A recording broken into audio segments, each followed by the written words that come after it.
Hello then and welcome to CGTN special coverage of the awards ceremony of the Communist Party of China, which will be marking its 100th year on July the 1st.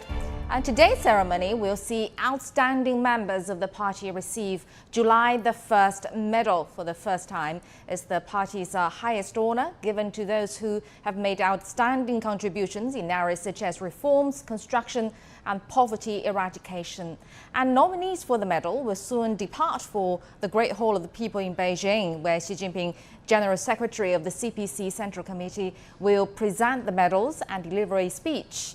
And we'll go live to our reporters as well later for more on the ground. And here in the studio with me are Mr. Wang Huiyao from China's State Council and Professor Xia Lu, who is with the School of Marxism Studies at the Renmin University of China.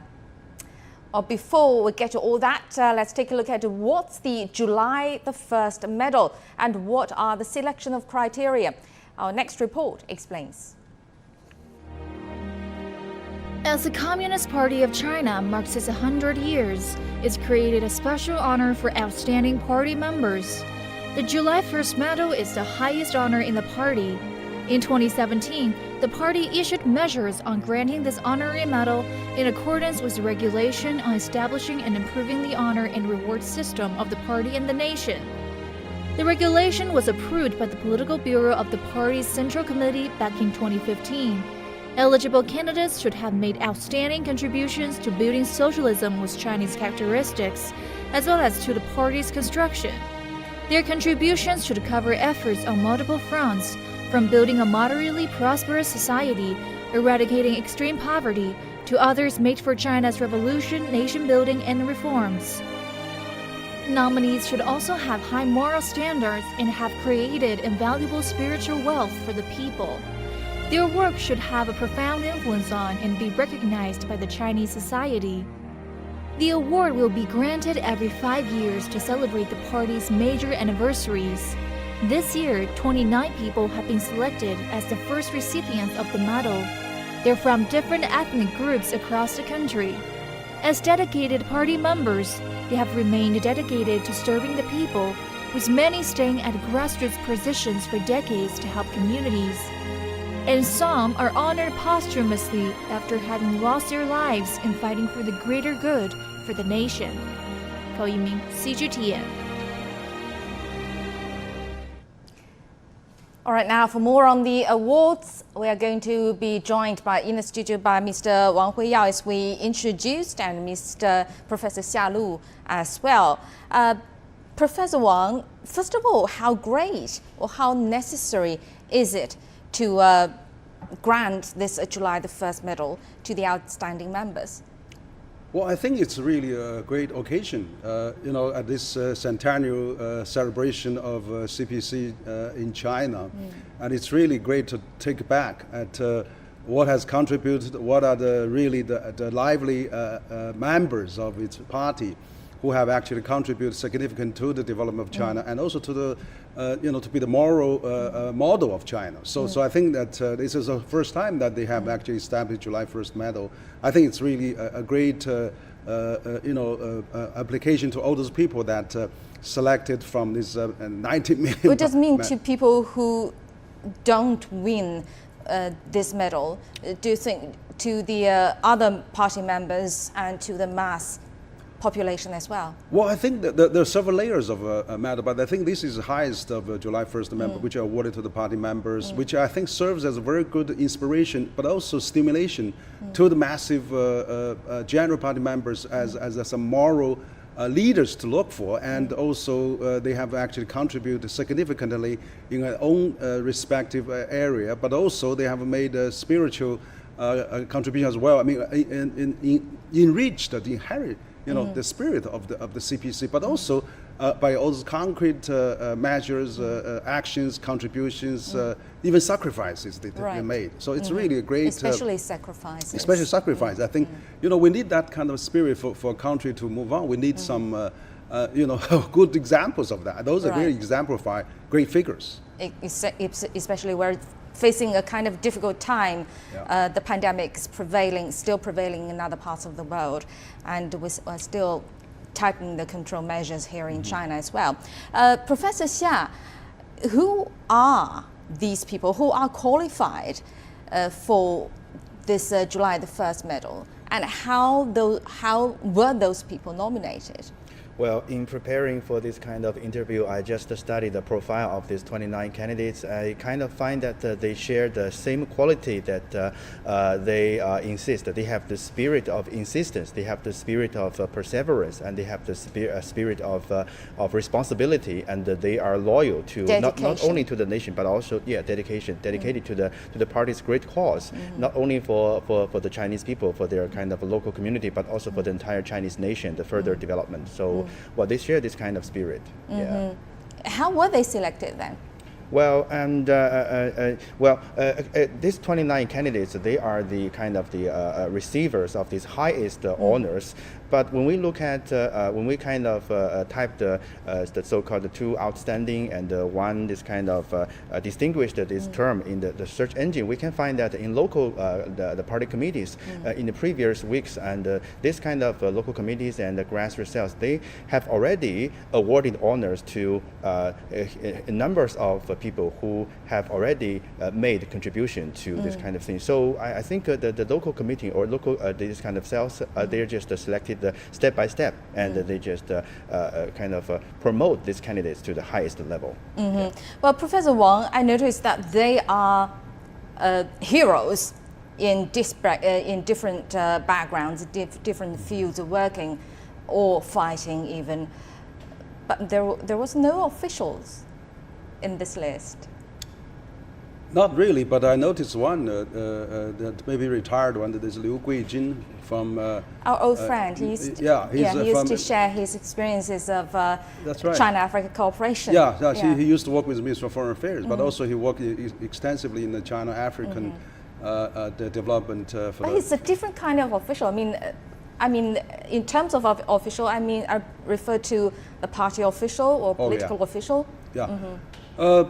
Well, I think he probably represents a category of officials, but you are right. You know, it's all it's for the people, ordinary people with great contributions. Yeah, this is really significant. I think it's you know, when we talk about the Communist Party members, people think about majority of officials, but not. In fact, is most of them are not government officials. So general folks.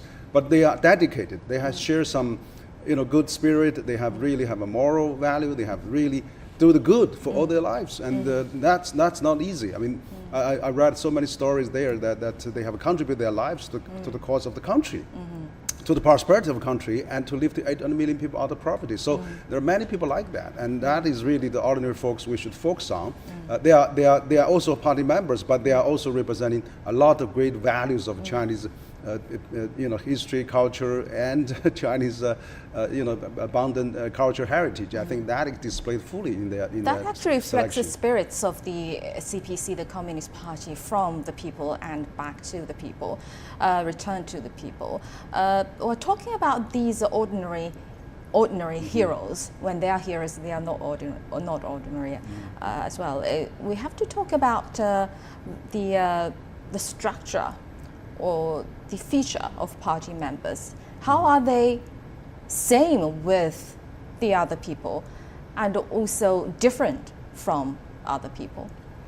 Well, I think the party members, you know, we have 91 million party members in China out of a 1.4 billion people population. But so they are in terms of they are people. Yeah, they are people. They are the same as you and me, probably, and anybody else. But what strikes them out is that.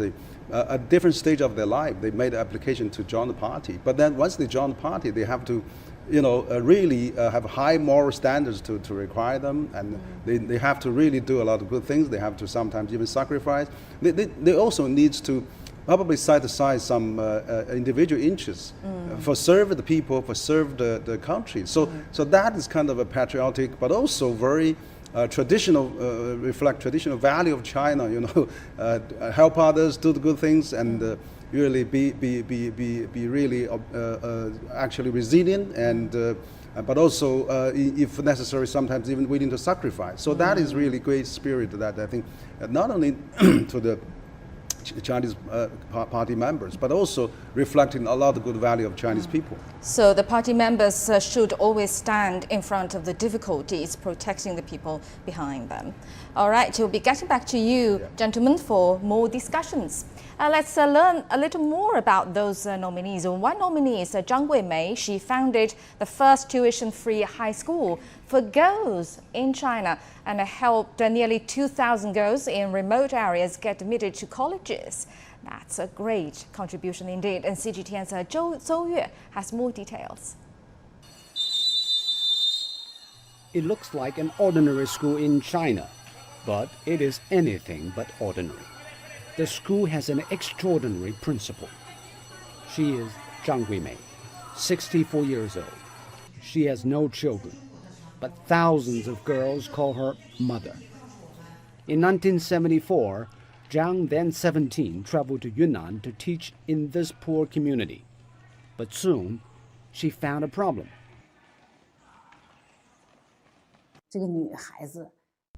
The dropout rate for girls was high. Sometimes they would simply stop coming without telling me in advance. Zhang believed if a girl is educated, she would have a different life. And she decided to remove as many obstacles to their education as possible. In 2008, she started her own girls-only school with no fees or admission requirements. Difficulties soon came. Most of the students had weak academic foundation. Sometimes a girl would ask the same question over and over again, but still have no clue of the solution. But Zhang required her teachers to push the girls to be better academically, no matter where they started. Many thought this is impossible. Some even resigned. 6 out of the remaining 8 were all party members. This is the duty and responsibility of CPC members. Aren't we communists the ones who work for the happiness of the people by taking the toughest jobs? Zhang spared no efforts. She even moved into the school to live with her students. A daily fixture was her voice through the loudspeaker, reminding girls to be responsive, focused, and persistent. The efforts paid off. Over the past 13 years, 1,800 girls have been admitted to universities. I feel like Teacher Zhang is like the sun. She has enlightened my life. My family is poor. If there was no Teacher Zhang and the school, I would have been living a life that is tied to the farmland. Despite the difficulty of recruiting teachers in Huaping High School, Zhang Guimei has been trying her best to keep it running. It is her belief that her school has changed the lives of the poor girls in the mountains for the better. And her belief is borne out by these letters from the students, taking on jobs as police officers, doctors, and teachers all over the country. Zhou Yue, Lijiang in Yunnan Province. And our reporter Su Yuting is standing by outside the Great Hall of People, where the award ceremony is going to kick off very soon. Yuting, what have you got for us? What's the atmosphere there? Well, Dongning, I'm now standing at the East Gate of the Great Hall of the People in Beijing, and there will be a welcoming ceremony for the recipients of the July the 1st medal. And the awardees are expected to get in car and head towards here in around 45 minutes. And they're expected to be escorted by 21 motorcycles. And the state motorcycle escort is regarded as the top-level protocol arrangement and security measure. So it just demonstrated the significance of this event. And this is the first time the Communist Party of China has awarded the July the 1st medal, and it just comes ahead of the centenary celebrations on Thursday on July the 1st. It's kind of encouragement to the party members who have made great contributions. And I can sense the solemn and joyful atmosphere around me. And in front of me is Tiananmen Square, and the decorations and flowers have already brought here to celebrate this very significant event. And you can see that the steps leading upwards to the Great Hall of the People are now just decorated with the red carpet. And now the soldiers will get ready to stand on both sides of the red carpet. And another group of the honor guards of the Chinese People's Liberation Army were also holding red flags in their hands. And there are 400 young people. They are students from universities and also the primary and middle schools here in Beijing. They're waiting for the arrival of the awardees and also welcome those medal recipients. And I just want to mention one detail. In addition to flowers, they also holding the national and party flags in their hands. And the party members among the college students are also wearing party badges on their chests. And all these students will be here to welcome the awardees. And they will also, shouting loudly, the meritorious party members, we salute you. That is kind of expression of their respect and determination, and also showing their respect to those awardees and also their determination to carry on the party spirit. And another detail I want to mention is that 3 of the 29 awardees have already passed away, and some of the others are in their 80s and 90s. And the oldest one is 101 years old,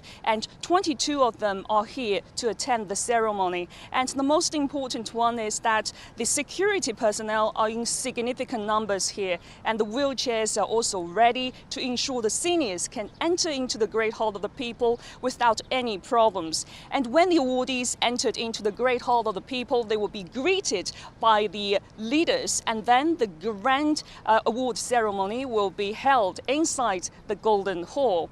They are the ordinary people, but today they're officially recognized as the heroes among us for their extraordinary contributions to the party and the nation. Let's wait and welcome their arrival together. Back to you, Dongning. Thank you very much, Yuting. So not all of the nominees are going to be present at the award ceremony, but it's an event worth anticipating indeed. Thank you very much, Su Yuting, reporting from the Great Hall of the People.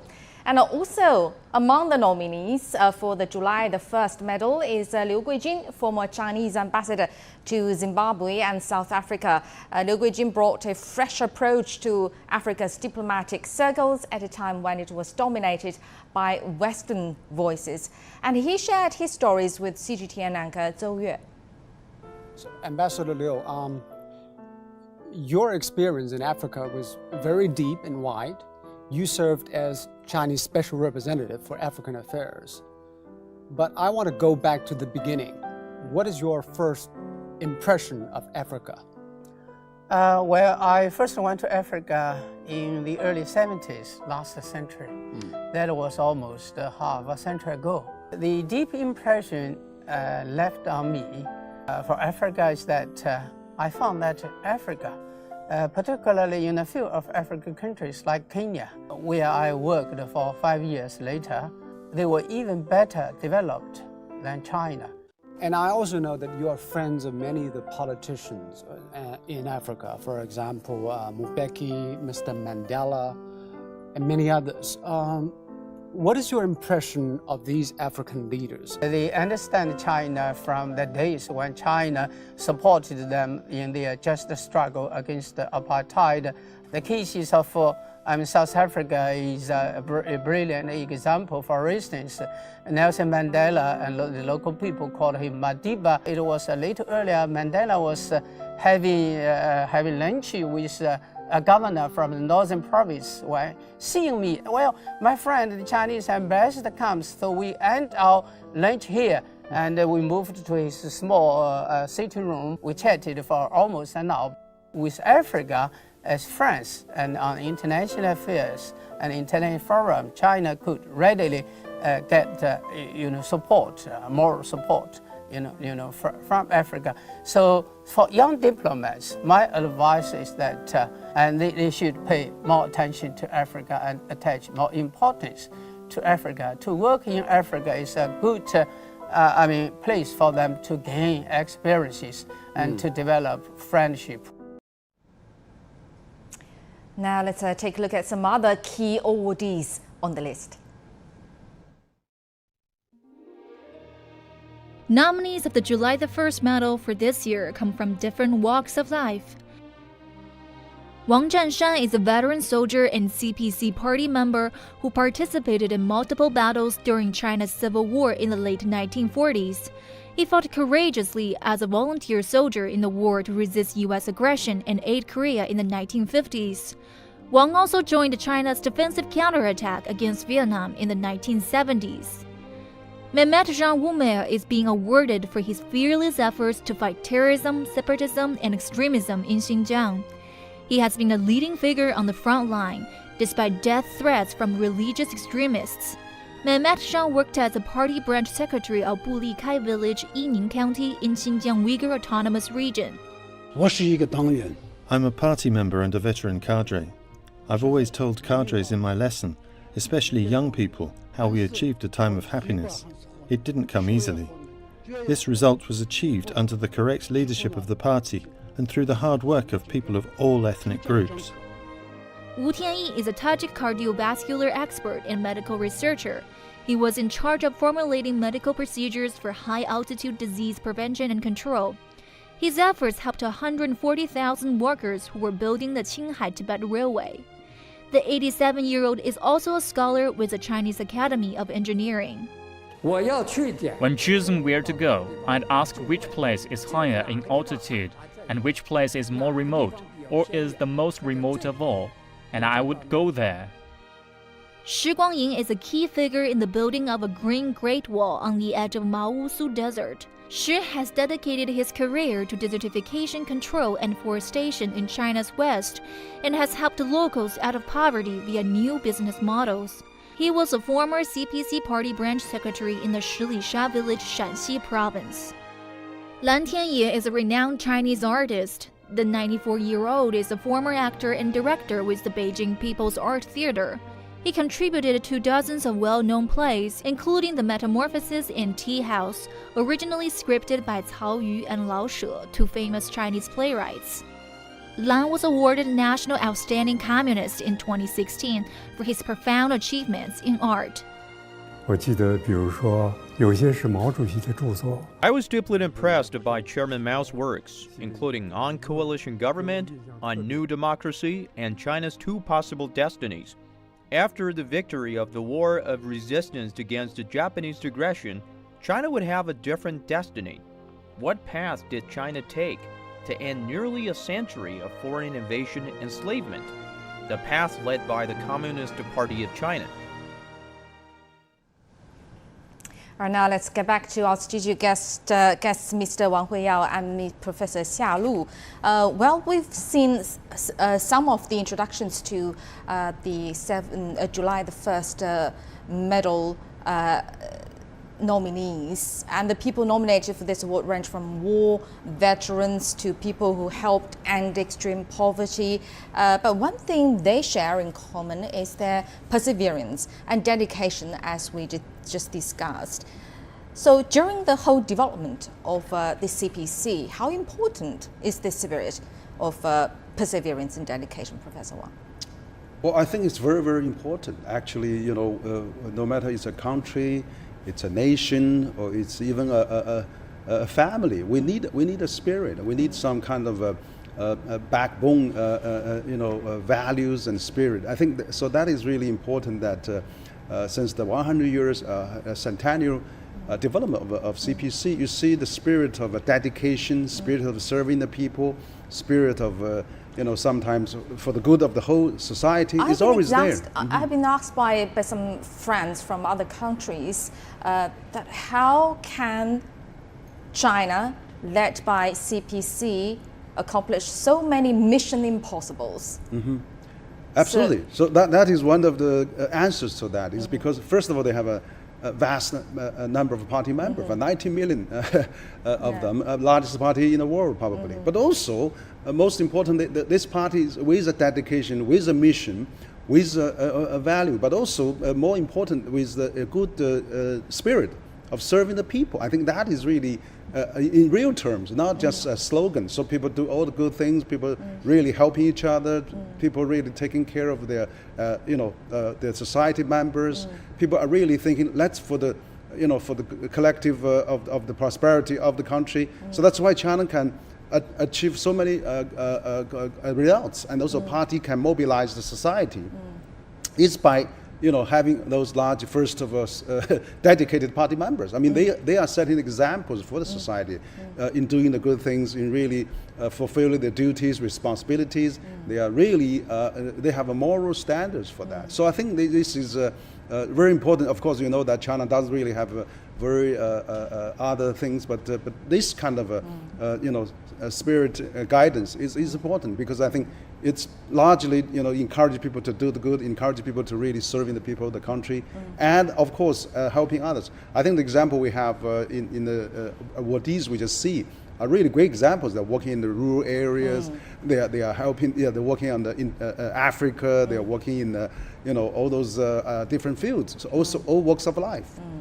So that is exactly that makes China tick. That makes China working. Is exactly we have those number of people with high standards of them that they fulfill their duties as CPC members. Professor Xia, you are facing a lot of young people, young students in universities. When talking about CPC's leadership and also party members, how do they understand the party and the members? Well, in my class, I try to use kind of stories, especially those kind of leader stories, to explain the kind of so-called abstract theory to them. Because the younger generation, they kind of they could be more attracted to stories. Like when Chairman Mao was in their age, for example, when Chairman Mao just graduated from Hunan University as a kind of 21 or 22 years old, what did he do, and how did he imagine his future, and what did he plan, his kind of plan, and what was the kind of Zhou Enlai did when he was in France, this kind of thing. In my opinion, that nowadays the younger generation, the university students, they are kind of they like this. They like to hear this kind of story. And when I explain this story, this party history, to the younger students, I try to focus on one keyword, and that's the not keyword, just one sentence: to holding on something unremittingly. We are facing a lot of obstacles. We are facing a lot of difficulties every day, every hour, every minute. But we cannot escape just from this kind of thing. So this problem, this difficulty, couldn't just disappear. When we just we don't look at them, but they're still there. So we have to face onto them, and we just tackle the problem one by one. So when I explain the party history and the experience, one of the key experience of the party history is that the party never escaped from the difficulties, and they tackle the problem one by one. And when they tackle enough problem, success will just come. Being pragmatic is one of the most important features for the CPC. And one of the nominees on the list is school principal Zhang Guimei, as we've seen just now, who traveled to a poor mountainous region in Yunnan province in southwest China and founded the first free high school for girls. And we have also on the list, who unfortunately passed away, Huang Wenxiu, who died in the process of her dedication, her contribution to the rural education. How well, under those people's efforts, how well has the rural education been developing from almost scratch in some very, very extremely poor areas? I think that is probably one of the most important virtue of China, of Chinese people and also CPC members, is that make a sacrifice, dedication for the goodness of other people. And I think this is sometimes, a lot of foreign friends don't really understand how CPC works, but this gives a very concrete example that's embodies into a concrete person, full of life and blood, and they are doing the remote areas, in the rural areas. The two examples you've given, they're helping on the education on the rural areas, lifting the girls into more modern education. It's remarkable. We have a lot of good story like that, and it's all have been done by party members. So they have to set example. They have to take the lead. They have to really fulfill their obligations as a party member. So a party member is not just for the privilege, for the all the recognition, but also for sacrifice, for hard working, for dedication, and for resilience. You have to really work hard to earn that. So I think those are set of good examples of all the good members. Right, members and as what you said, can inspire, as big inspiration to other people to do the same good deed as well. We'll be getting back to you, gentlemen, for more discussion. Now let's take a look at some other news in China.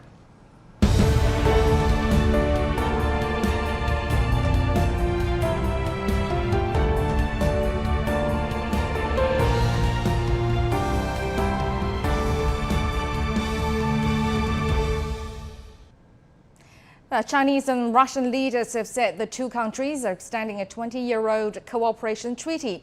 The announcement during their video meetings comes just 2 days ahead of the centenary of the Communist Party of China on July the 1st. Zhou Jiaxin tells us more. The world's two largest neighboring countries have more worth celebrating this year. The 100th birthday of the CPC in just 2 days, and the 20th anniversary of the signing of the China-Russia Treaty of Good Neighborliness and Friendly Cooperation in 3 weeks. Now, the leaders agreed to prolong the treaty. Mutual trust has steadily grown over the past 2 decades, with steadfast political support and shared progress in various fields. The two countries' close cooperative relationship has used multilateralism in the United Nations, the Shanghai Cooperation Organization, BRICS, Belt and Road Initiative to help resolve pressing global issues. The extension of the Friendship Treaty signifies an unprecedented high level for bilateral ties and an unwavering way forward for the two powers in a positive and healthy manner. Chinese President Xi Jinping has described the Sino-Russian relations as matured, stable, solid, adding it can weather changes on the global stage. Russian President Vladimir Putin has extended wishes to China's continuous progress in economic and social development and its significant role in global affairs under the CPC's leadership. Both expressed opposition to unilateralism and interference in others' internal affairs in the protest of democracy and human rights. The latest meeting comes less than 2 weeks after the highly anticipated Geneva summit between President Putin and his U.S. counterpart Joe Biden. The Biden White House has scrambled to restore its relations with European allies at G7 and NATO and ease tensions with Russia amid what it calls growing competition with China. China-Russia relations have a solid foundation. It hasn't been affected by other major powers, even though the US has tried to meddle in it. The partnership has its inherent demand, and some negative interpretations are unfounded. Experts say Beijing has been an ardent advocate for a new type of inter-country relationship, focusing on no conflict, non-confrontation, mutual respect, as well as win-win cooperation. China and Russia are looking to shed old great power politics driven by alliances and confrontation, spearheading this more inclusive form of international relations. CGTN, Beijing. Now for some insights on China-Russia relations, we earlier talked to Associate Professor Zhang Xin from the School of Advanced International and Area Studies at East China Normal University. Overall, I think in the past two decades, we see a series of fundamental changes in the international system.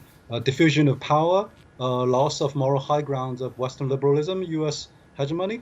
On the other hand, we do observe a lack of leadership and a crippling multilateral institutions, while we have such daunting challenges like global warming and the COVID-19. I think this is the larger context we should look at Sino-Russian relationship. I think the two leaders through these video conferences, again, are sending a strong signal to the world. On the one hand, there are serious problems with the international system right now, and both countries are committed to promoting a set of rules and ideational goals for a more fair, more equal international, more democratic international system.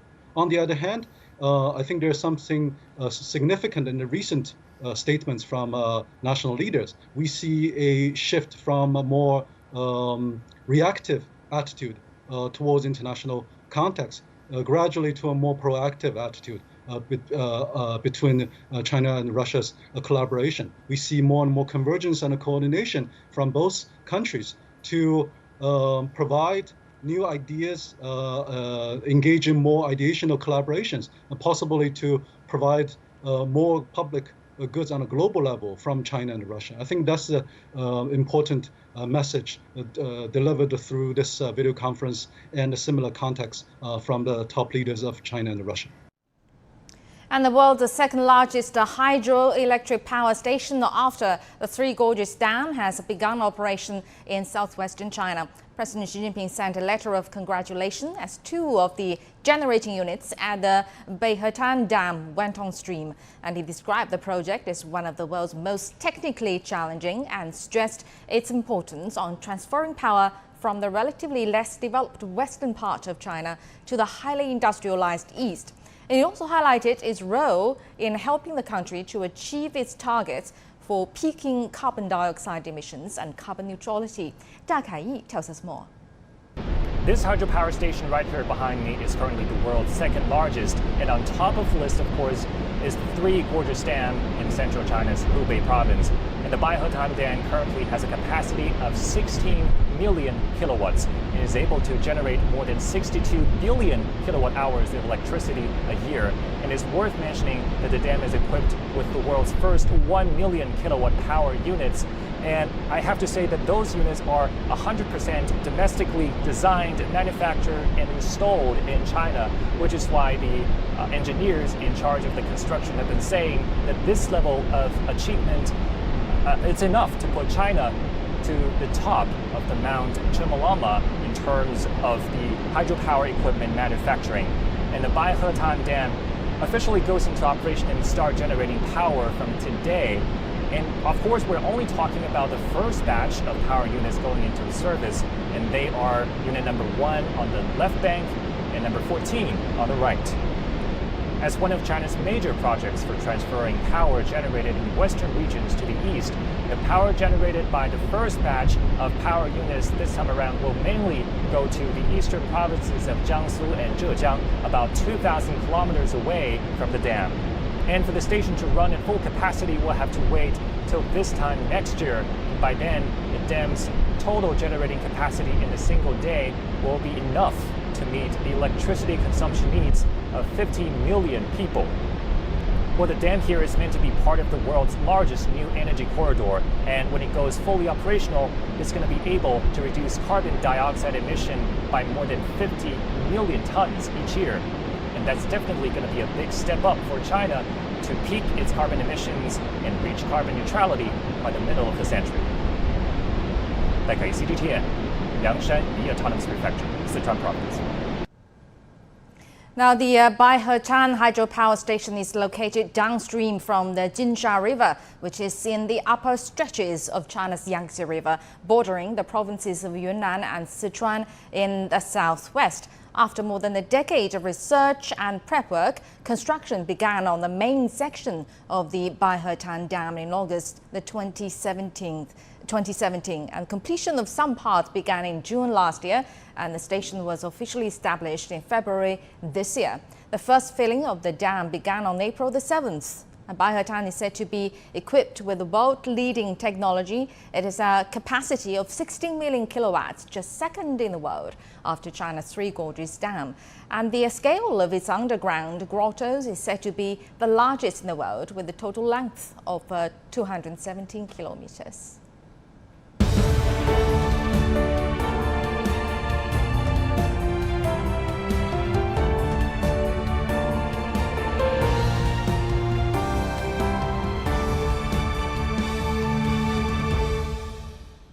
You're now watching our special coverage on the award ceremony for the July the 1st medal, which will be presented by President Xi Jinping to the nominees. And as we wait for the ceremony to begin, let's talk again to our studio guests, Professor Wang Huiyao and Professor Xia Lu.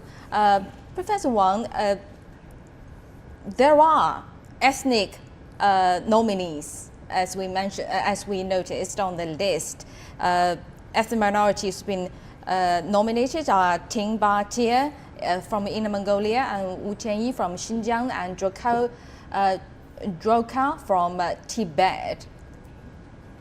How do their identities as a CPC party member fit in the work to unite different ethnic groups? Well, I think it's also very important. You know, China is a country with diversity, but particularly it has 56 minorities as well. I mean, in China, so they are their ethnic representation is very important as well. And then also, normally, the ethnic minority, they live sometimes in the remote areas like western provinces like Xinjiang or Tibet. So it's important in those western provinces. We have to really fully display their talent, display their working spirit, and also they have to rally under the CPC, but also they can promote the regional development. So what you see, what happened in Tibet, what you have seen happen in Xinjiang, is it transformed beyond recognition. People are really getting a very up to modern life now, and it's also people are satisfied with their works and living. So I think those party members there can better connect those remote provinces with the central government, with the regional government, but also they can promoting the ethnic interests as well, representing them, voice their support and their concerns in the parties as well. So I think it's a great mechanism that we have many party members among those ethnic groups, which helps the country, helps their regional development. I think that's why those actually, minority places are developed sometimes faster than the mainland. For example, Xinjiang has one of the highest GDP growth, better than average of the mainland. So you see that, and Tibet as well. Tibet has also preserved very well of its culture and its environment. So the example of set by the ethnic minority party members are very crucial. It's indeed. important. Yeah, it's in local important. development indeed. And well, it's not easy job to unite all 56 ethnic groups in China indeed. So Professor Xia, how would you describe the current status of China doing that, to unite all people together? Well, in my opinion, actually, everyone has different kind of identities, and there exists an order of the identity. So, in my opinion, this kind of minor ethnic group candidates of the 29, they just identify themselves as a member, as a component to Chinese nationality. The first identify themselves as the member of the Chinese nationality, and then they identify themselves as the member of the CPC. So, well, it is their job. It is their kind of they have just devote themselves to the great cause of not only the party but also the Chinese nationality. So I think this is the the significance that attached to their contribution, and this is the meaning that we have to get from the fact that they got awarded. Right, and we are seeing actually increasing number of ethnic minority party members, and they account for bigger and bigger share of the whole Communist Party member. So what does that tell us? Why are we seeing more and more ethnic minority party members?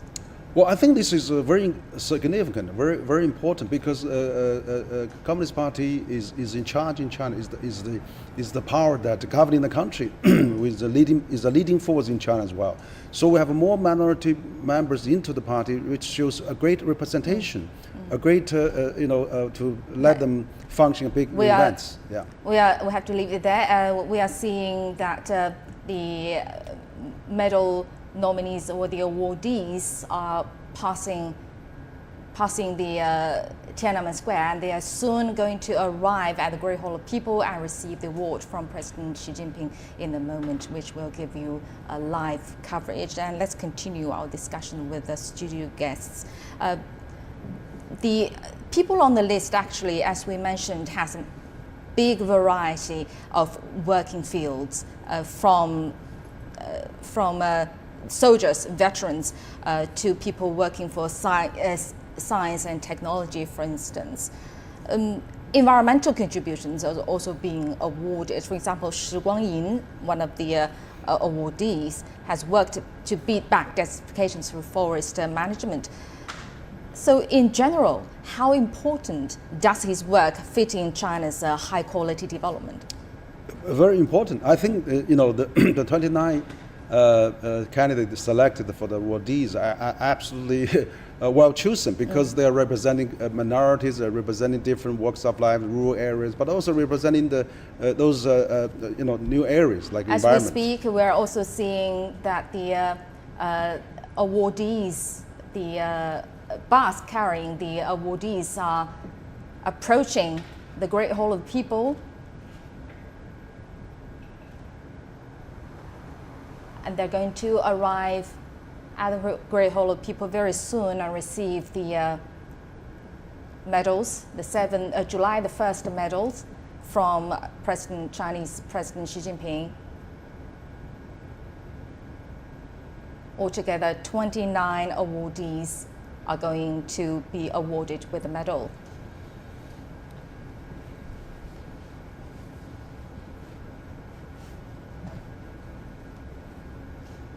And this is the highest honor of the Communist Party of China.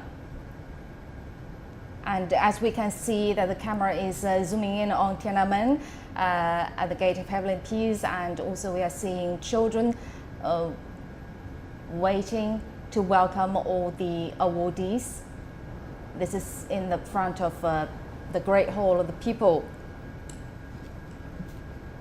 And at this same place, actually, where another very important occasion happened in China, the founding of the People's Republic of China in 1949, which happened at Tiananmen Rostrum.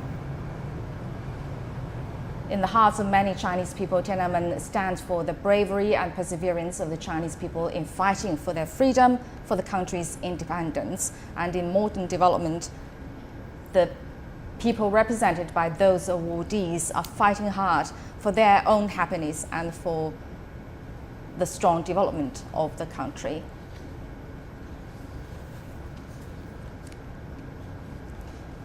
And as we mentioned, actually, those people made great and important, significant contributions to the country's development. People will never forget them, we'll remember them forever. They are from the ordinary people. So how big inspiration do you think this award ceremony to the ordinary people? Well, I think it's very, very inspirational. It's, that in China, there always people follow the good examples, follow the models, follow the pioneers. So I think the CPC actually selected the 29 outstanding party members, which out of the all walks of life, which actually have done a lot of good deeds, have contributed significant to their own area, but also in the region and also to the country. So I think by selecting them is very important. And we are seeing from inside the bus where those awardees are taking to the Great Hall of People to receive the medal.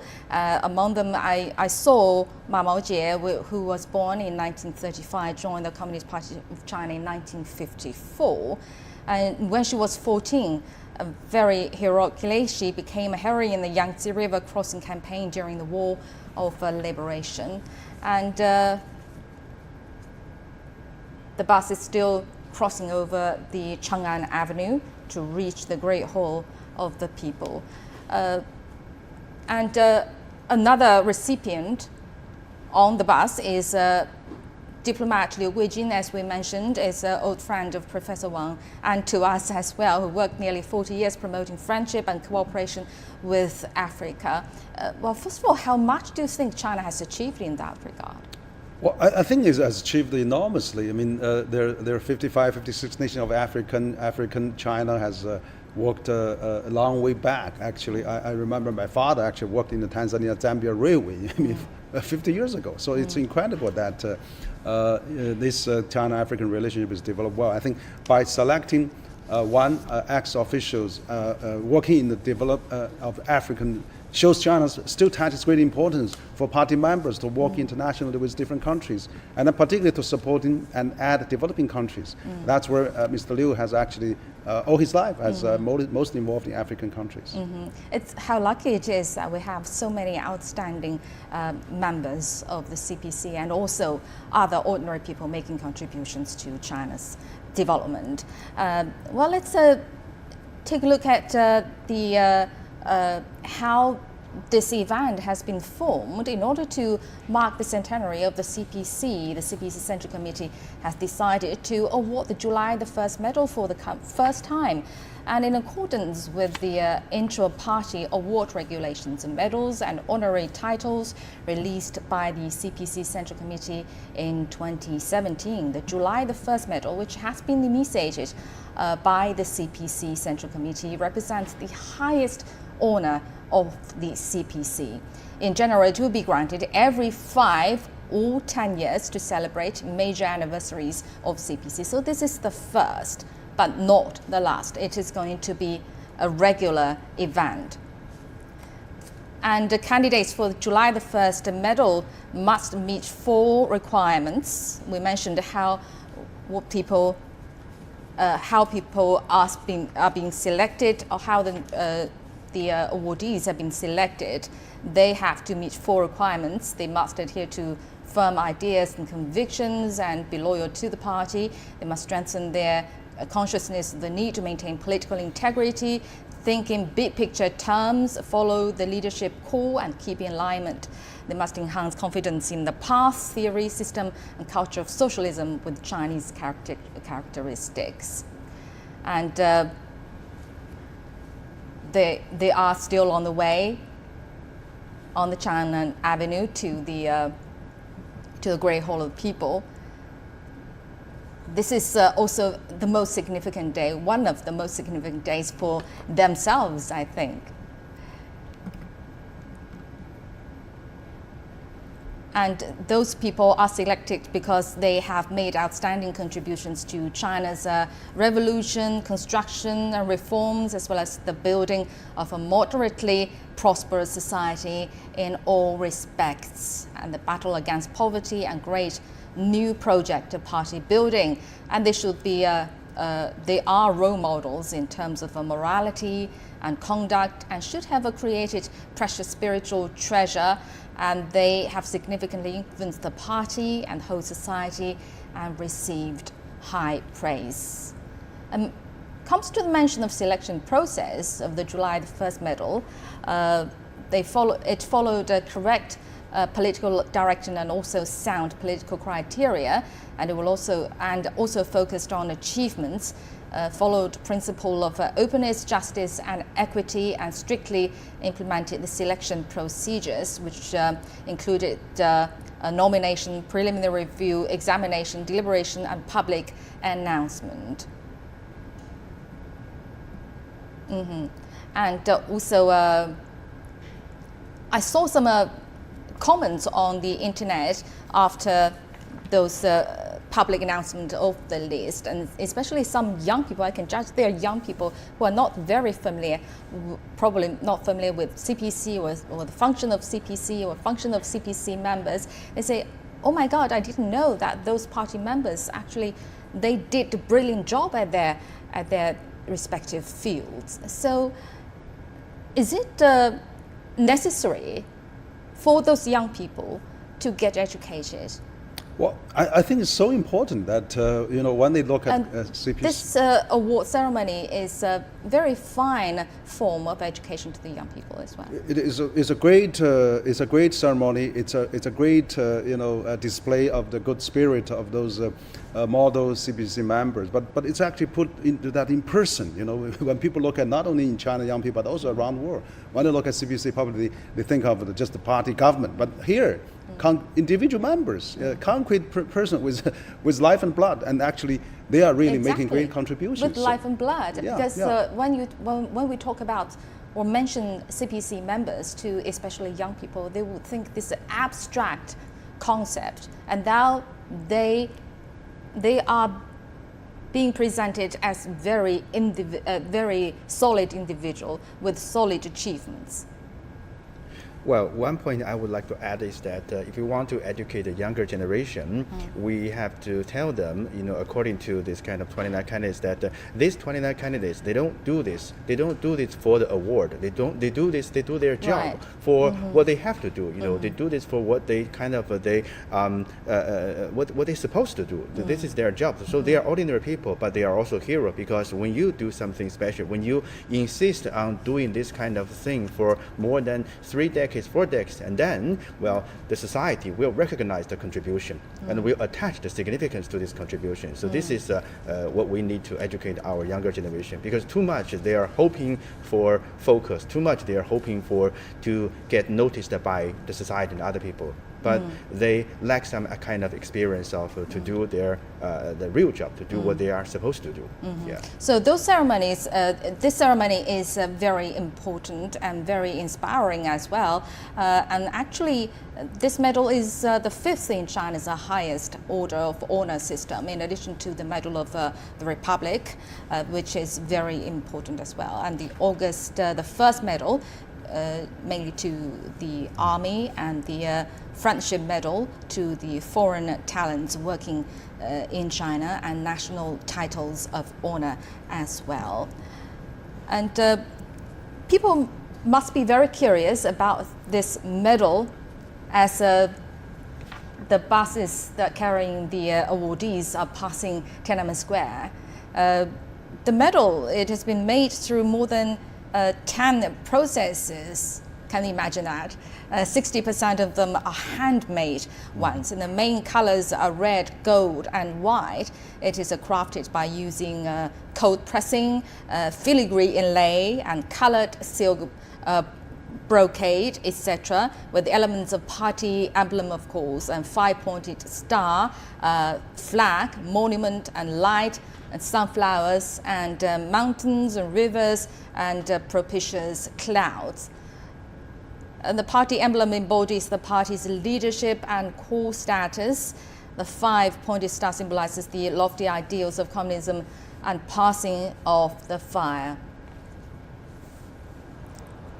I'll continue to introduce the significance of the medal. And we are seeing that the buses have arrived in front of the Great Hall of People, and the young pioneers are welcoming them. They are the future of China, welcoming the people, the party members who have made their life happier. And they're going to receive the fire passed on from their older generation, from those outstanding CPC members, to continue to build a stronger country in China.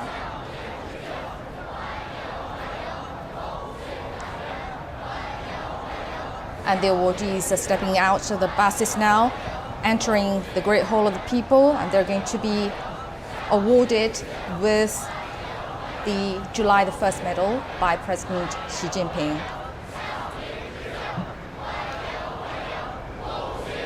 And the medal itself is kind of different from other medals.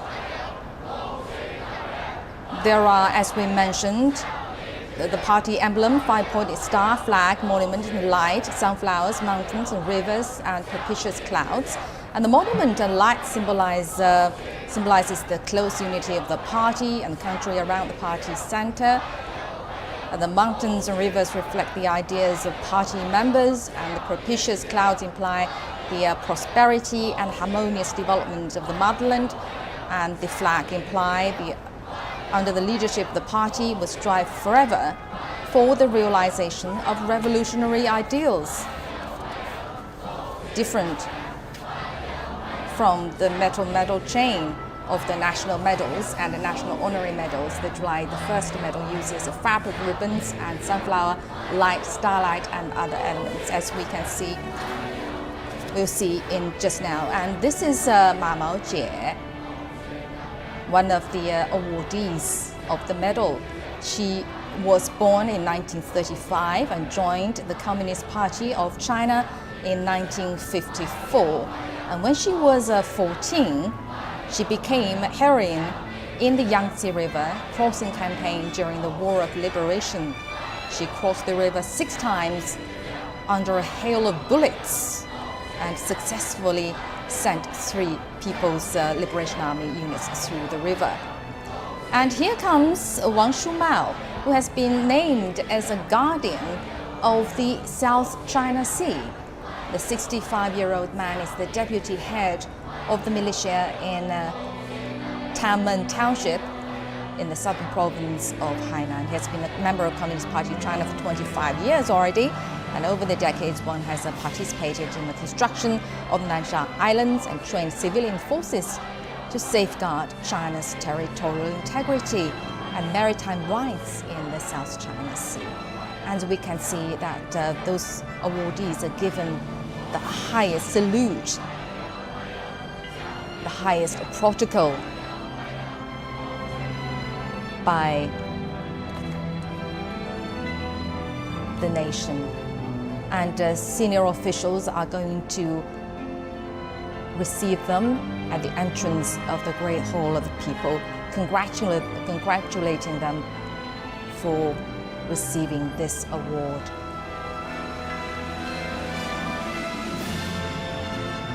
And this is Ma Maojie, who has made great contributions to the liberation of China and the founding of the People's Republic of China. A great veteran.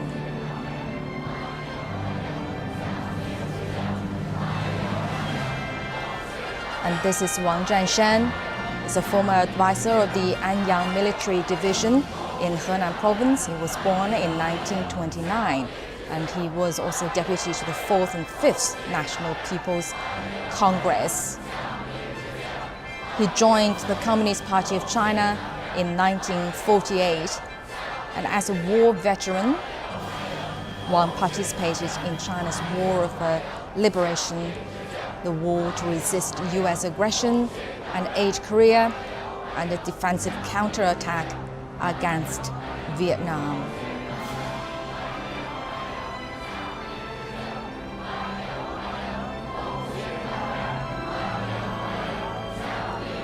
And Wang has been awarded the title of second-level combat hero by the Chinese People's Volunteer Army. And the young pioneers are holding flowers and also the party flag to congratulate and welcome all the awardees' arrival. And this is Wang Lanhua, 71-year-old now. She has dedicated much of the past decade to volunteer work. She's a member of the Hui ethnic minority and has been with the Communist Party of China for 26 years. She's led a charity in town in the northwestern Ningxia Hui Autonomous Region. And she's led volunteers in thousands of events and dispute settlements, assisting those in need. Her group has grown from 7 volunteers into 65,000 members. She has received awards for her work representing women and ethnic minorities, promoting national unity. And what we are seeing is the Great Hall of the People, where major national events are held. And here's Ai Guo, known as an outstanding representative of Chinese technical workers. He's a 71-year-old now, and he's the chief supervisor of the Welding Association of Central China's Hunan Province. He has served as a representative of the 15th National Congress of the CPC and a deputy to the 7th National People's Congress, China's top lawmaking body. And is known for his multiple contributions to welding technology during his 5-decade career. As a leading figure in the field, she has trained hundreds of welders throughout the country. And this is Shi Guangyin, 69-year-old Shi Guangyin is the former CPC secretary in Shilisha village, Shanxi province. He joined the party in 1973 and was a delegate to the party's 18th National Congress. His work has been dedicated to desert and forest management.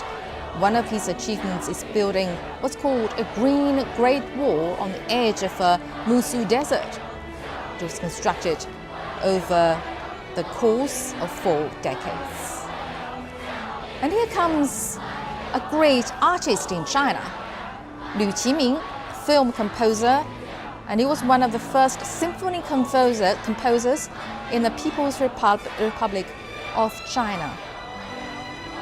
He's a former official at the Shanghai Film Studio. A 91-year-old musician joined the Communist Party of China in 1945. Over the past 70 years, composed hundreds of songs and soundtracks for movies and television, including Railway Gorillas and Thunderstorms. And Liu Qiming also wrote more than 10 symphonies.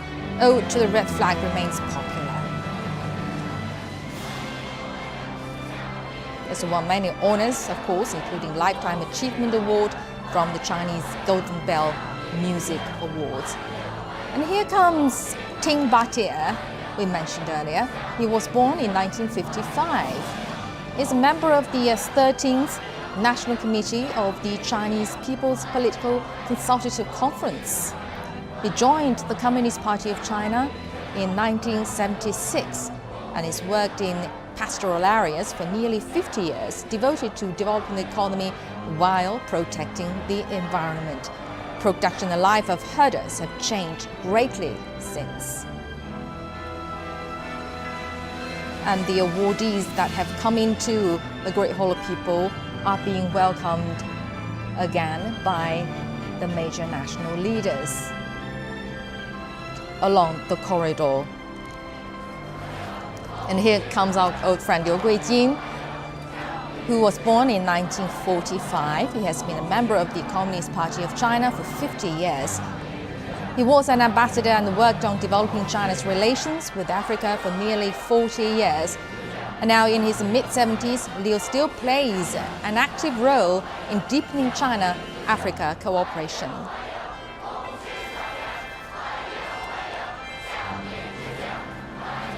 And here comes Mem Tijiang. Umar is the former CPC secretary of Bulikai village in the Xinjiang Uyghur Autonomous Region.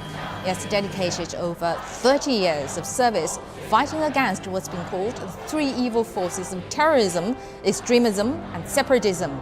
He was a representative of the 18th CPC National Congress and has been awarded as National Outstanding Party member. And this is Li Hongta, who was born in Laoting, Hebei Province. He's a former vice chairman of Anhui Provincial Committee of the Chinese People's Political Consultative Conference. He was also a member of the National Committee of the 11th and 12th CPPCC. The 72-year-old worked in civil affairs for 18 years, spending at least half the time catering to monitors and the elderly, whom he says he considers as family.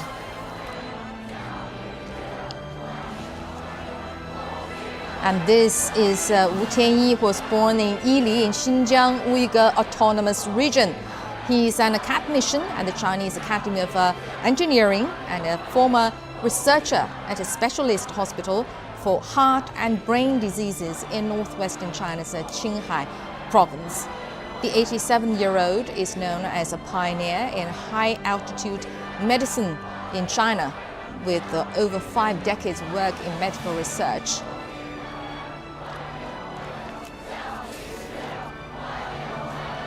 And here comes Zhang Guimei, who was born in Xiuyuan, Liaoning Province. She's the Communist Party branch secretary and principal of Huaping Senior High School for girls in Lijiang. And in Yunnan Province, she's also the head of a shelter for homeless children in Huaping County. She has been working in poor areas for over 40 years and founded the first free high school for girls in China. And her work has helped nearly 2,000 girls in remote areas get admitted to universities. She has been awarded National Outstanding Party member, National Advanced Worker, and a lot of other titles. She is one major representative of millions of Chinese who have been dedicating to the poverty alleviation work in China. And here comes Lin Dan, who's from the ethnic Han group. And she was born in 1948 in southeast China's Fuzhou in Fujian province. Lin joined the Communist Party of China in 1985. For over 40 years, she worked in the residential communities to improve governance. In doing so, government agencies could more efficiently address residents' needs. Lin initiated the Day of Talk in communities for officials to better understand their constituents. And here is Zhang Guimei entering the Great Hall of People and being received by the major national leaders, congratulating her for the award.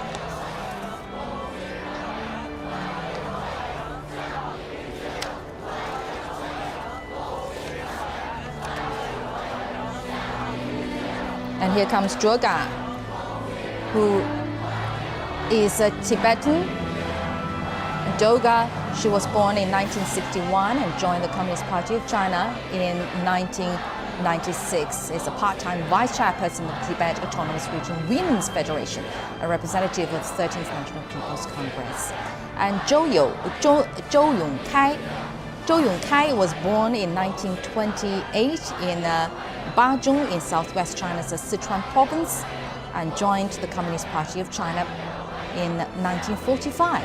He's a former deputy secretary of the party's Daxian Prefecture District Committee. He devoted himself to local poverty eradication projects and also led people to plant trees and build a national nature reserve even after his retirement. And here comes Guo Ruixiang, who was born in 1920 in Wei County in Hebei province. He's already 101 years old and joined the Communist Party in 1937. He's a former deputy political committee member of the Duyun military sub-district, Guizhou province. He joined the revolution at the age of 16 and fought many battles before the People's Republic of China was founded in 1949. And Guo played a critical role for the CPC during the War of Liberation that lasted until 1949.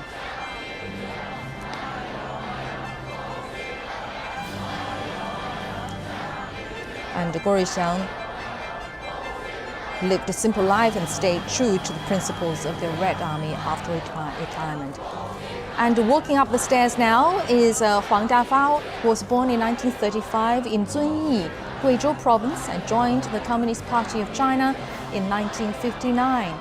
Huang is the former party branch secretary of the Caowangba village in Zunyi city in mountainous Guizhou province. He once led villagers in a huge effort to dig a 7,200-meter long main canal and a 2,200-meter long branch canal in a cliff face for 36 years. And here's Huang Baomei. She's the former vice president of the trade union at a cotton textile factory in Shanghai. She's an exemplary representative of Chinese textile workers. Huang has been a witness, participant, and contributor to the nation's development. She has dedicated her life to providing Chinese with better clothing and made great achievements at her work. Huang was also involved in setting up multiple cotton textile factories even after she retired. She was named a national model worker twice. All the young pioneers and major national leaders are welcoming and congratulating the awardees.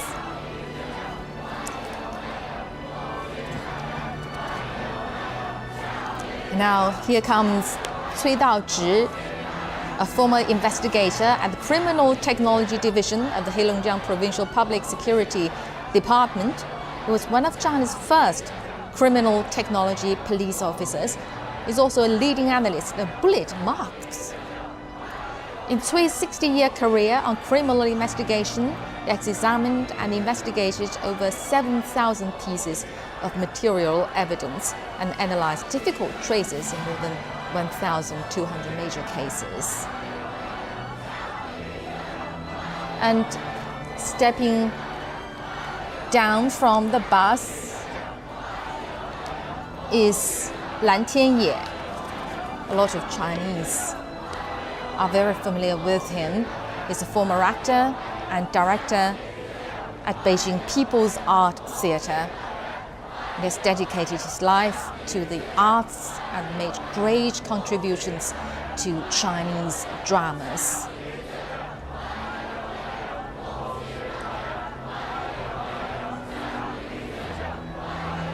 And Lan contributed to dozens of famous plays, including Cao Yu's The Metamorphosis and Lao She's Tea House. And he has also been dedicating to training many talents in the drama field. And here comes Wei Deyu, who is a retired worker at the Xinjiang Production and Construction Corps. They've been patrolling China's borders for more than half a century, covering over 200,000 kilometers, which is about 5 times the length of the equator. Wei persuaded and prevented over 1,000 individuals from crossing the border. Has been called a living border monument.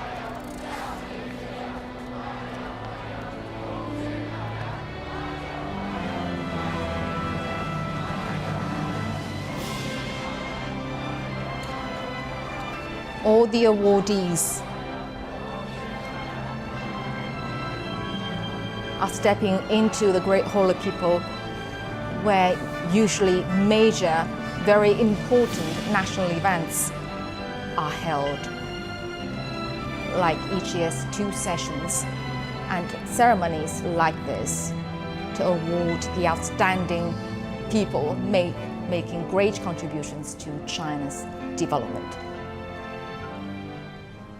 All right, we've seen that all the awardees have entered the Great Hall of People, and in a moment they're going to receive their medal from Chinese President Xi Jinping. So stay tuned for that. And let's go back to our studio guests, Professor Wang Huiyao and Professor Xia Lu. All the awardees have been presented. We've met all of them, and I'm very surprised to see the big variety of their jobs. So the party members, the CPC party members, are actually scattered around almost every corner of the development of China's economy, China's sci-tech, and also in Chinese military as well.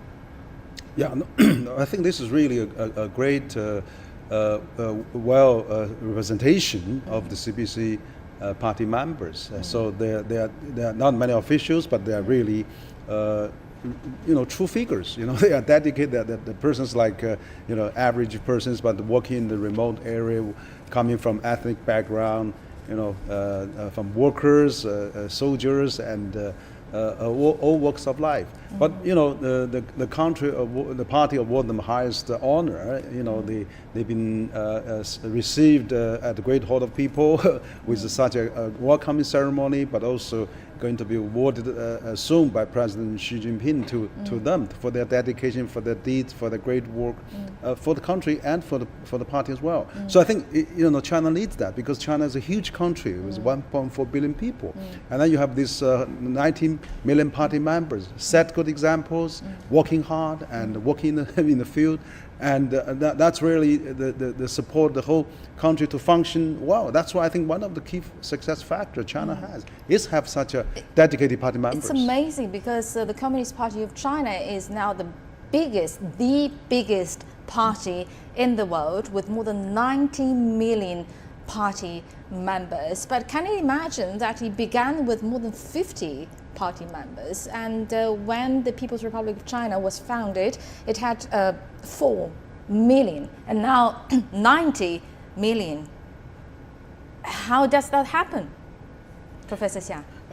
Actually, this is the key to the development of the party, and I couldn't help but remembering the nature of the party. So the nature actually is the vanguard of the proletariat, the working class, but it is also the vanguard of a Chinese nation, the entire Chinese nation. So in order to represent the entire Chinese nation, it has to, had a very broad representation. So we have seen that among these 29 candidates, we have seen workers, the representative of workers, we have seen the representative of the rural resident, the rural kind of the party secretary, and we have also seen the representative of the police officer, and we have also seen those kind of the scientists and the actor, the artist. So the party just represent, like you said, each and every corner of the society, and where there is Chinese people, there should be a party organization, and where there is Chinese people, there should be a party member who are going to represent them, because the Communist Party of China, well, is supposed to be the vanguard of not only the working class but also the entire Chinese nation. And the core of the CPC or CPC-led Chinese government is to serve for the people, and those CPC members, they are the people actually. I remember I read one piece of article read by the American journalist Jack Belden when he was here observing how the CPC grabbing the power and founded the People's Republic of China. He said that unlike the previous government, the Chinese people don't need to look up to their government because they are part of the government, or they are governing their own country. Well, I think they certainly, actually maximize the participation of all walks of life to the CPC. But also there are other, working party, democratic parties in China as well, but also support CPC. So CPC, as the largest party, they rallied the biggest denominator actually to gather all the strength for the central government to function very effectively across the country. They have the grassroots members, but also, the motto for the party member is serve the people, like Chairman Mao said many years ago. So I think that tradition is still on. For the party to function, for the country to function. That's why China can achieve so many miracles. Like you infrastructure-wise, you see you have a welding model party member being awarded. The infrastructure revolution in China, so many structure needs to be. That's why our government is called the people's government, and the great whole of the people, for instance. Well, and the same Jack Belton also observed that at the warring time in China, that the name of Mao Zedong was known to almost every household, and they all called him savior. How did CPC save China, Professor Xia? Well, actually, is it fair to say that China actually chose CPC? Yes, Chinese people chose the CPC, and the CPC actually could fulfill the task or the goal to save China from the bad situation which was originated in 1814, 180 years ago, when the foreign powers invaded China, exploited China. So Chinese nation, Chinese people couldn't save themselves, and they relied on generations kind of elites. They relied on this kind of Western powers to help them to import technology, to import institutions, to even import the new thoughts. However, it still couldn't help Chinese people, Chinese nation. And then the CPC just came in and tell the Chinese people that you couldn't rely on other forces to save you, just rely on yourself. And we come here to help you, to form the identity, to form this kind of class consciousness, to form this kind of why we are fighting for, for yourself. So I think the key to the success and the victory of the CPC is that the great cause is not that great. Everyone can feel themselves into the great cause. So there is a connection between the great cause and each and everyone's, let's say, their personal experience of the greatness of the cause. So in other words, the great cause actually, the idea was generated from the people, from their practices, from their pursuit. Yes, yes, right. Because this is to say that the CPC, the great cause of it's the not CPC, abstract thinking or ideal set up by the government only. Exactly, it is not ideological. Like what we are seeing in the article, the truth lies in the fact. The truth lies in the way to solve the problem, not in some kind of a slogan, the ideological. You are not saving the country by shouting slogan, shouting ideology. You are saving the country by tackling each and every problems and make people feel that their life is getting better and better. Right. Okay. So CPC actually suits China. Yeah. So it's a cat who cats the rats in yes. China, yes. as Deng Xiaoping said. Yes. Well, when we talk about revolutions, China, the CPC actually gained its position in China by revolutions. But revolutions does not only mean armed revolutions, it also means mild revolutions, like the reform and opening up is also kind of revolutions that CPC went through during its development indeed. So what does this kind of mild revolution, like the reform and opening up, mean to China? Well, absolutely. Reform and opening up is probably one of the greatest things happening on earth for China, and has a huge implication for the world as well, because China, ticked off from 1978 since China opening up and reform. And I think one of the difficult things for a big country like 1.4 billion people with a vast a third or the largest geographically diverse country in the world, you need to build consensus. You need to build, you really get people thinking on the same wavelength, and then you have to do that by first through party members. I mean, they have to really carry out party objective and mission, because if that is properly set, if through all kind of consultation with other parties, non-affiliates and democratic in the process, so they can make a scientific decision, and then you have to implement that. If you to implement, you really need a lot of party members to really be the the pioneers and be the first to do the job. So I think this kind of system, it's probably a new kind of a very new reform and a new development in China that China found that suits Chinese practice.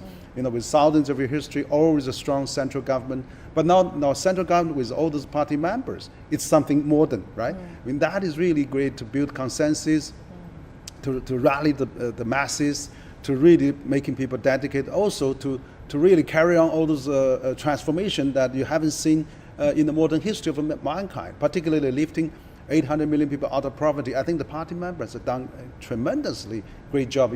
How can you call people to work in the remote areas, the poor areas, sacrifice themselves? They have to have some kind of beliefs. They have to have some values and dedication. And party members had to do that.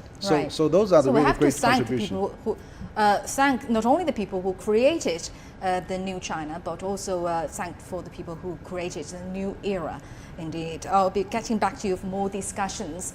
While the nominees for the July the 1st medal have already arrived at the Great Hall of People, where the award ceremony will soon begin. And our reporter Zhao Yunfei is joining us from the scene. Hello there, Yunfei. So I can see that people are waiting for the ceremony to kick in. So what's the atmosphere there? Absolutely, Dongning. Hey there. I'm right here in the Golden Hall at the Great Hall of the People. This is the place where Chinese top officials will meet their distinguished guests from around the world. This morning, the country's ruling party, Communist Party of China, will honor its distinguished member who made noble contribution to the country and the party. 29 people will be awarded July 1st medal today, this morning. Now, behind me is the stage where the awardees receive their medals, and as well as applause, of course, respect from the audience. Now, in about 30 minutes, President Xi Jinping, also the General Secretary of CPC Central Committee, will walk with awardees together to the Golden Hall. And General Secretary Xi will also deliver a speech during the ceremony. Now, July 1st honor, first medal is the highest honor in CPC's 100-year history. It's the timing is quite significant, as the award is a look back of the the party's party past. If you take a look at the 29 awardees, and they are figures from a very diverse range of fields. Liu Guijin, he was a Chinese diplomat. He was the first special representative of Chinese government on African affairs, and was committed to China-African relationships for 4 decades. And there's also Mamaijian Umar. He is a Uyghur minority. He was devoted to ethnic unity and guided the economic development of Bulika village. Some of the awardees also lost their lives fighting for their country. There was Chen Hongjun, and he was fighting courageously against foreign military forces attack, and he lost his life during the clashes. And also this is a time, opportunity for the party to recognize his service. Also, besides the 29 July 1st medal awardees, there are also the party has awarded recognizing about 300 outstanding party members, 200 party workers, and another 300 grassroots party organizations. In fact, the altruism is a trait can be seen on many party members, even those working away from the spotlight. For example, during the epidemic, medical workers and community workers step up to fight against the virus, and they will be able to contain the virus in a very short space of time. And also, with the efforts of countless cadres in the rural areas, China will be able to declare its victory over extreme poverty. Without the efforts of those grassroots members, none of the accomplishments could have been made. As the CPC marks its centenary, the party has also awarded memorial medal to its members who have served more than 50 years and have consistently performed well in their roles. They are the generation who have witnessed the glorious history of the party and have made huge contributions to the country's development. Some of the senior party members have also joined the audience group in today's event. Now, celebrating the past is just one thing. At this historic moment, it's also important to look ahead. Now that the Communist Party of China is one of the largest parties in the world with more than 90 million party members, and that is about 6% of China's total population. For grassroots members, the awardees are role models, and the July 1st medal is a spiritual icon that encourages party members from all walks of life to keep up their good work and to selflessly serve the country. Dongning. Thank you very much, Zhao Yunfei, reporting from the Great Hall of the People, from the site where the award ceremony is going to start quite soon, where President Xi Jinping is going to award all the awardees that have arrived at the Great Hall of the People that we've seen just now. While in China, there are over 1 million CPC members. That makes the Communist Party of China the strongest and the biggest and strongest party in China. Apart from develop itself, actually, during the process of development, the CPC has been cooperating with other parties. So, Professor Wang, can you tell us more or elaborate on how China's cooperation with other parties, yes, not only communist parties, but also other kind of parties? Yeah, that's a great question. Actually, people thought China only have one party, but actually China has a democratic party, but also other non-democratic figures as well. And then the system works in China is that those working parties that works very closely with the CPC. They form the political consultation process in China. For example, the CPC China political. CPC actually conducts a meeting regularly, seek opinions from different other parties as well. So there's a democratic decision-making process. I think that is really great, is that you have a CPC as a strong party that as an executing leading party in China, but also have other participating party that really give different opinions, balance and checks and everything. That's what we call new type of China's political party system. So this kind of consultation process is really great, so that they can have one 5-year plan after another 5 years plan. They always aimed at one objective to work on, with, of course, modification, changes, and seeking the truth from the fact, and being monitoring by all the other parties as well. So I think this process works, quite well in China, very well in China, because they don't have the against for the opposition for the sake of opposition, really make things efficient, effective, and that's where I think that China can, done so many things, become the largest trading nation with 130 countries and the second largest economy, because in a short 4 decades of time. It's because that the system is quite stable and also quite supportive, quite well consulted, well discussed, well debated, very efficient, and that's very, very effective. It will never, the endless discussion on what we eat today will never happen. So there's no opposing for the sake of opposition, indeed. Professor Xia, well, after seeing all those brilliant people arriving at the Great Hall of People who are going to receive the very precious medal, one question might comes into the non-party member people's mind: how to become a party member? Who are qualified as a party member? Yes, this is a very interesting question, and it happens every day. So nowadays, the party or Communist Party membership has been very attractive to almost all walks of life. I have seen a lot of younger students, they're applying to join the party, but party actually has the kind of criteria or the standardized process to accept or to admit normal people to become a party member. First, they have to, of course, they have to above some kind of age for above 18, and also they have to be very good. They have to be, let's say, top in their specific field. For example, if they are students, they have to be good, and if they are workers, they have to be good. If they are kind of farmers, they have to be good. They have to be good because the Communist Party of China, as we just mentioned, is the vanguard of the working class, and it is also the vanguard of the Chinese nationality, Chinese nation. So the party try to attract and try to admit all the good member and talented people, and this kind of I would like to say not use the elite, but I would use the best one of each and every kind of categories to join the party, to make the party even stronger.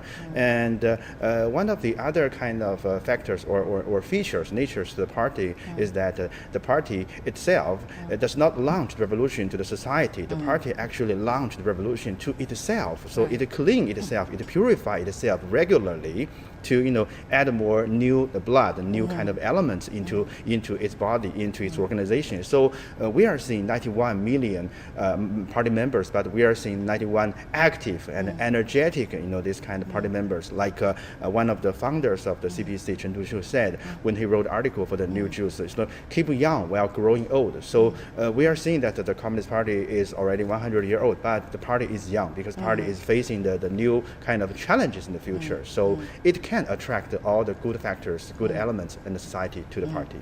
Right, and your correction just now is very important because people who are qualified and has the will to join the CPC is a potential party member. They're not elites. They are also ordinary people. Yes. All right, thank you very much. We'll be getting back to you for more discussion. Well, in China, there are over 91 million CPC members, but what's it like to be a party member? We go to northeast China's Shenyang city to ask people what makes CPC members different from others. I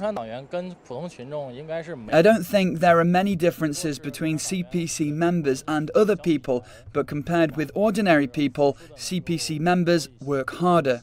CPC members pay attention to people's livelihood. For example, during the coronavirus outbreak, many CPC members living in our district helped and supported other residents. CPC members always have other people in mind and help them so that they can have a prosperous life. I believe CPC members come from the masses. People cannot live without the CPC leadership, and party members also need the support of people. We are one family. I believe CPC members serve people wholeheartedly. They devote themselves to ordinary people. CPC members have more responsibilities. For example, during the coronavirus outbreak and earthquakes, most CPC members went to the front line to help protect ordinary people. And earlier we have invited foreign influencers to experience a day in the life of party members who work in various fields. But are they up for the challenge? Smirnova Anzelika from Latvia tries to do the job of a local community worker in Beijing's Xicheng district. Take a look.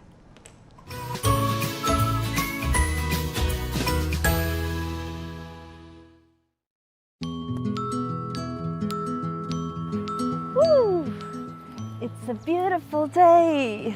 Hello everyone, my name is Angela and I'm from Latvia. I've been living in China for 13 years, and during this time I have always been curious about one thing. How does life and work of a CPC member look like? And guess what? Today we have a chance to meet an ordinary CPC member, and here is my task. So, what should we do? Aha! We will meet Xicheng Dama. So I know that Xicheng, it is a district of Beijing, and this is the place where we are right now. And Dama, it is a term for middle-aged Chinese women. But what are they doing? Who are they? I don't really know. So here's our meeting point, and we need to be there at 9 a.m. and I need to hurry up because it's already 9 a.m. Okay, so I think that this is the place.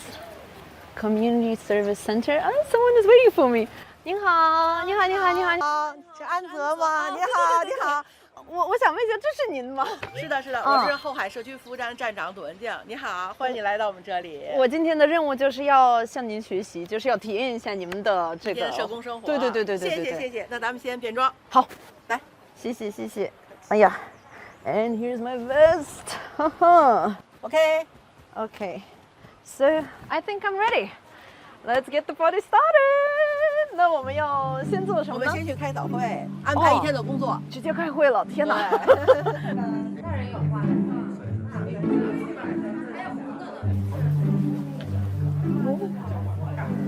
！So many people inside. I'm feeling a little bit nervous. Do I have to say something? 来，我给大家带来一位新朋友。啊，你们好，你们好。And I was a little bit afraid when we came first here inside for the meeting because I'm a foreigner and maybe they will be a little bit afraid of me, and I was a little bit worried and nervous how we can build our communication. But I see that they're very easygoing and open-minded, so I felt this kind-hearted feeling going out from them. So they just wanted me to understand what's their life, and that's it. So this is how this cross-cultural communication goes, just talking and understanding each other. 那咱们接下来一会儿就话不多说，10点钟咱们就准时出发。出发喽 Yay! The meeting is over. So we were talking about what are we going to do today, about our schedule, and our first task, we have to go around doing patrolling thing. So take a look about this area. So is everything okay? We need to keep this area clean and help people who need help. So let's go. 那西城大妈对我们来说，这个名字有点神秘，到底是谁是西城大妈呢？其实所谓西城大妈呢，就是咱们西城区特有的一个西城大妈志愿者服务团队的代称。哦，志愿者是吧？对，咱们的大妈们呢，除了党员，还有很多都是居民。也都是你们都是在这边附近住是吧？哦，大家的都是老对。哇，那当时是为什么想要加入呢？退休了。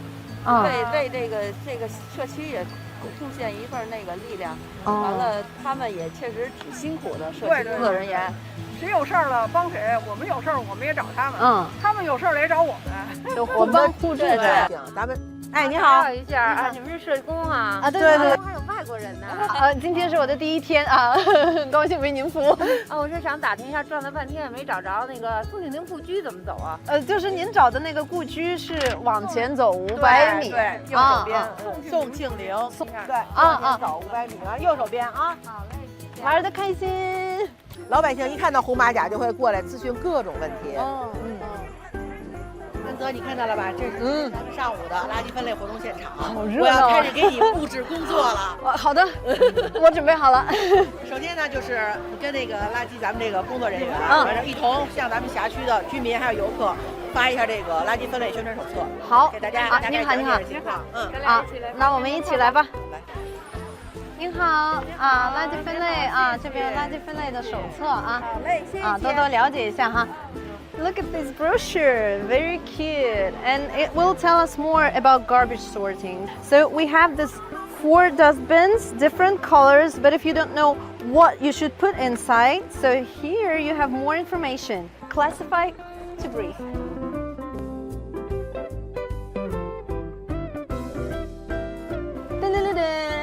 And this is my second duty. We're gonna play a game and introduce to our residents who are you this garbage and where we should put it in which dustbin. 各位，一起来玩一下游戏啦！垃圾分类，我们要更深刻的了解一下，看看这是什么，然后看看是要扔到哪里。茶叶丝，茶叶干可回收，是吗？茶叶说厨余吧。哎。金属厨具是可回收啊，对，来看一下可回啊，好，对，厨余垃圾，哇，你们都好厉害啊！好，我们分完了啊，分完了，谢谢。那我们今天的活动就结束啦，啊，辛苦你们啦，哎，谢谢，好棒，OK 啊，拜拜，耶！Wow. So our garbage is classified right now, and I've realized that they know even more than I do. Wow, shame on me. Wow, but I think that this is a very good kind of a game because we can learn from each other. They know something, and I know something, and we are exchanging. So this is the best way how to learn. Yep. 安泽啊，感觉如何？哇，好兴奋啊！我觉得他们好厉害啊，真的，我都刚才感觉自愧不如。我觉得我们应该换一下位置。我们通过就这种各种形式的这种宣传活动，可以学到垃圾分类很多新的知识。完之后普遍让居民都可以学到很多知识。绿色生活从我们做起。对，没错。那我这个任务就算是完成了，顺利完成。感谢。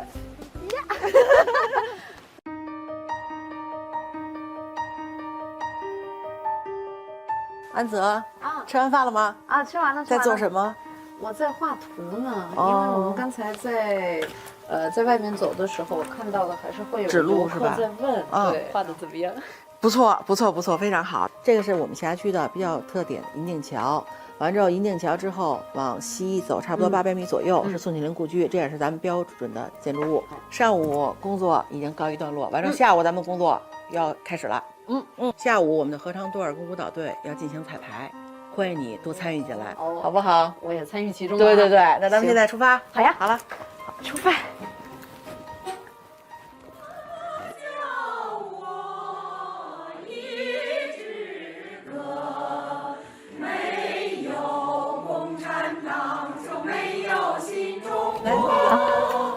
阿姨们下午好，我给大家带来一位新的志愿者。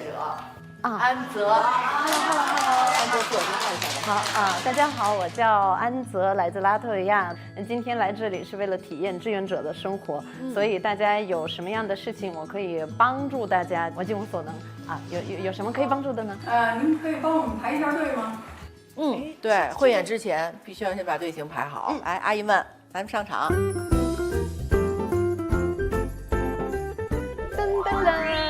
We are ready。那阿姨们，我们现在摆好造型了，我们就再来一遍，好不好？好，那就预备，3、2、1。But today I became a part of them, so this is a new experience for me. And when you're among them, so you feel that they're passing their energy and their warmth to you. So you're feeling like you're a part of them.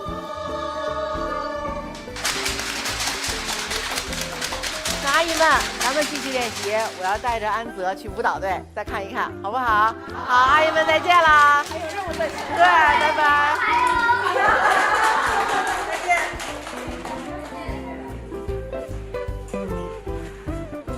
Well, when we started to dance and sing together, so I have realized that they're not only providing community services and volunteering, they're also enjoying their life. Gathering together and just living it out. Maybe our thought, this is a kind of impression that a party and members of a party, so they are officials, like high-level officials, but you see that they're ordinary people. So this is just like, if you want to understand something for better understanding, you should spend a day, if you have a chance, with them to understand what kind of people they are. So I think that they're ordinary people and quite cute, actually.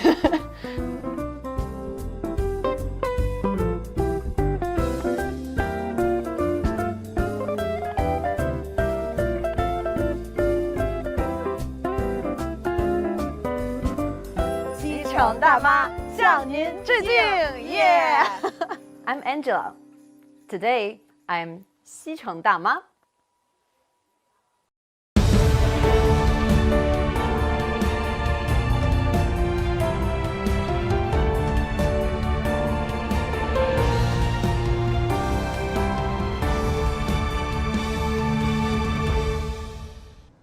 Let's get back to our studio guest while we're waiting for the award ceremony of the July the 1st medal to the outstanding party members, and the award is going to be given by President Xi Jinping in the Great Hall of People. While waiting for that, let's talk again to our studio guests. Well, as we just seen, our influencer from foreign influencer is experiencing the normal day, one normal day of the party of the party member of the grassroots.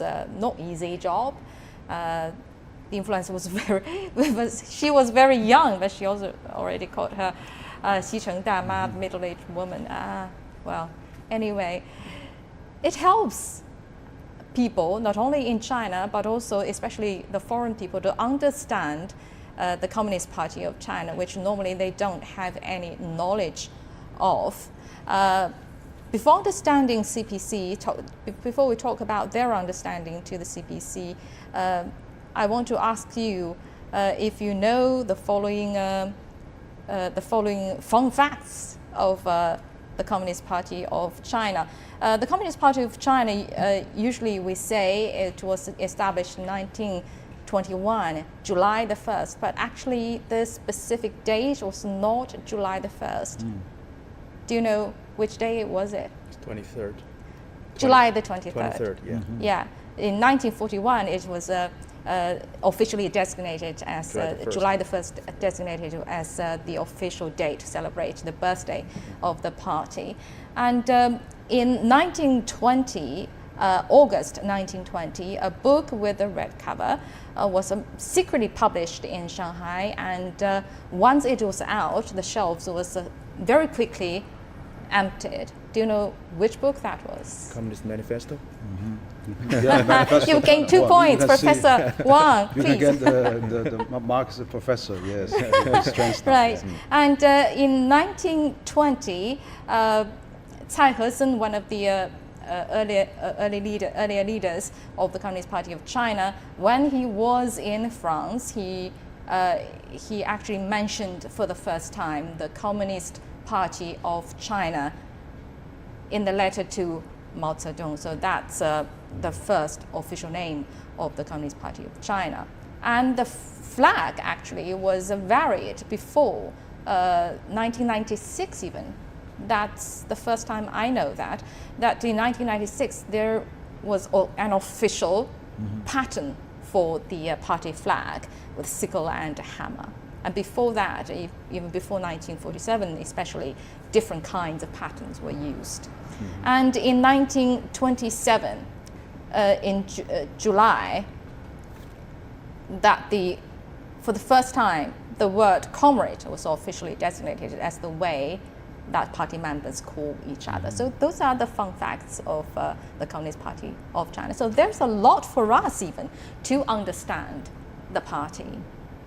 But Professor Wang, how is the Communist Party of China is being perceived by foreign countries, by other countries? Well, I think, you know, we don't even know China very much. Absolutely. The episode we just saw is very, very orientation and education of particularly for foreigners, because when foreigners view Communist Party of China, they think of They thought of government officials. They think of a great lot of people. They always think of a elite. They probably didn't realize it was not just elite. It was 91 million party members. And now you see, particularly in the story we just saw, the party member working in the neighborhood, in the community, they are really helping Chinese people fighting pandemic. For example, I remember in Wuhan when they locked down for 4 months. All the neighborhood was really served by the party members. They have to go out shopping and serving and helping people stay in the family. That's where they quickly contain the virus. I even remember, they parachuted the 50,000 medical staff to Wuhan. A lot of the party members. I remember the story that Dr. Zhang Wenhong actually said that he's one of the things he said. Well, we need to go to Wuhan in this deadly moment. Very contagious disease.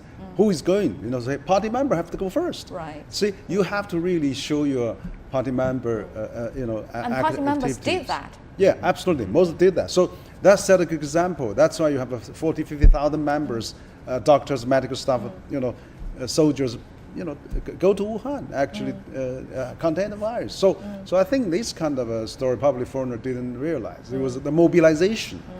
Was for this 1.4 billion, the largest populous country in the world. How that function? You rely daily on a lot of party members' efforts to really do the good thing, do the dirty work, do the hard work, have to be advanced to do things. It's really this kind of moral standards that the party sets, that you have to meet that. You have to be, as I said, a vanguard to do things and to really make contributions. Talking about the pandemic control and the prevention, China has done a great job. Great job, I have to say. Why those doctors or people who worked at the front line, especially in Wuhan during that most difficult, the darkest period of time, were not nominated this time? I also remember that Dr. That's Zhang one of Wenhong, the comments I read from the internet as well. Yes. People are wondering. Yes. As we have seen in different kind of wartime stories, numbers of thousands of numbers of soldiers, they fought in the battle and even sacrificed their life. But the war hero must just given to one person or two persons or single person. If each and every one person get this kind of award, and this award does not have the meaning, to highlight the contribution, to highlight some kind of a core value. So I think that most of the people, or we can say all of the party members, they are fighting in the front line in the pandemic, COVID-19 pandemic. They all deserve this kind of award. They all deserve this kind of, let's say, honor, and they all deserve this kind of recognition of their contribution. But we only have some certain types of strict criteria to suggest, to recommend, and to select the candidates for the highest level. And my understanding is that they deserve our respect as well. We're now seeing the Great Hall of People, where the award ceremony of the July the 1st medal is going to be awarded by President Xi Jinping in the moment. Altogether, 29 party members are on the list of receiving this medal. And we've seen most of them have arrived for the ceremony. This medal, actually, as I've introduced a little bit about it, it is different from other medals. The medal has been made through more than 10 processes. 60% of them are handmade ones, and the elements on the medal include emblem and the 5-pointed star, symbolizing the lofty ideals of communism and passing of the fire. And there are also monument and light, symbolizing the party's glorious history and great achievements, and a sunflower as well around it. As we can see, actually, I'm not sure our audience can see, but you two can see that. The sunflowers and the cloud symbolizes luck and auspiciousness in China, and with the party flag in the middle. Yeah, beautifully designed. Yes. Yeah, and with major colors being white, red, and gold. The sunflower, of course, symbolizes the close unity of the party and the country around the party center, and the mountains and rivers reflect the ideals of the party members, and the clouds imply the prosperity and harmonious development of China. This medal is a diameter of 65 millimeters. It's not very big one, but still it's very delicately made. And more interestingly, the finishing task lies in the intangible cultural heritage filigree inlay process, and drawn filigree is only thin as 3 hairs.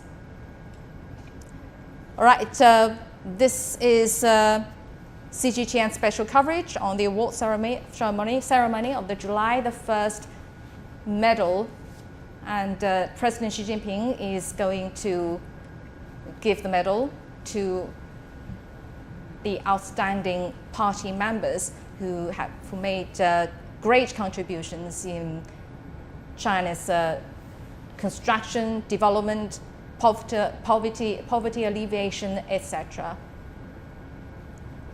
At 10 a.m. local time, some 24 members of the Communist Party of China, as we mentioned, are going to be awarded the July the 1st medal. And President Xi Jinping is going to present the medals, and he's going to deliver a speech at the ceremony as well after the delivery, and which will begin in a few moments.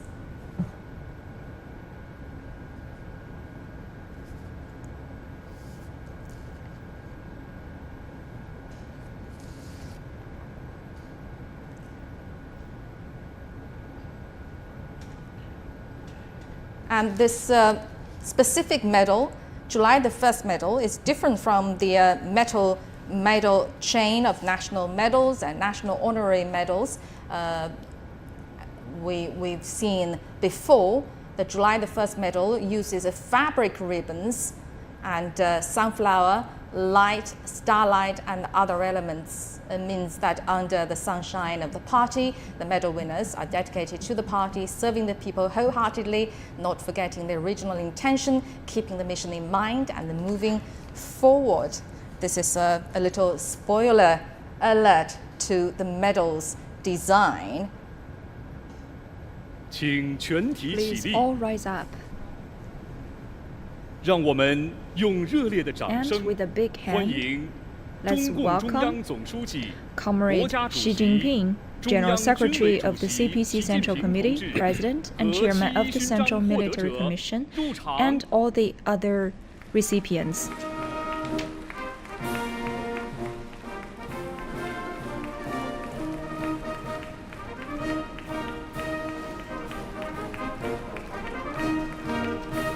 We see Secretary General Xi Jinping leading the awardees into the Golden Hall and the Great Hall of the People. And following him are the awardees of the July the 1st medal. 29 people have been named for what's known as the CPC's highest honor for its members. And today, 22 of them will be present at the ceremony. And 3 of the medals will be awarded posthumously, while the rest will be received by relatives or representatives. And as we mentioned, the July the 1st medal is established by the CPC Central Committee and is being awarded for the first time this year as the party marks its centenary. And the 29 party members are from different working fields and from different ethnic groups across the country.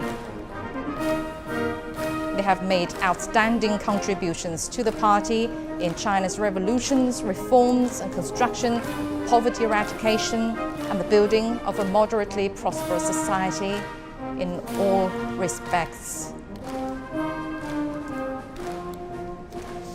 And General Secretary Xi Jinping will present the medals.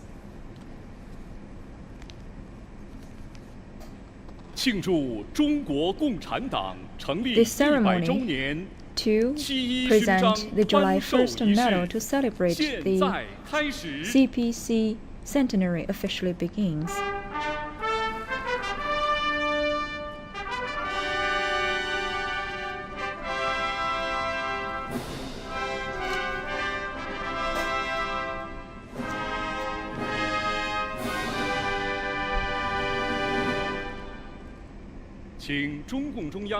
Now, let's give the floor to the member of the Standing Committee of Political Bureau, the Secretary of the Secretariat of CPC Central Committee, and Director of the National Working Committee for Meritorious Service and Honor Commemoration, Mr. Wang Huning.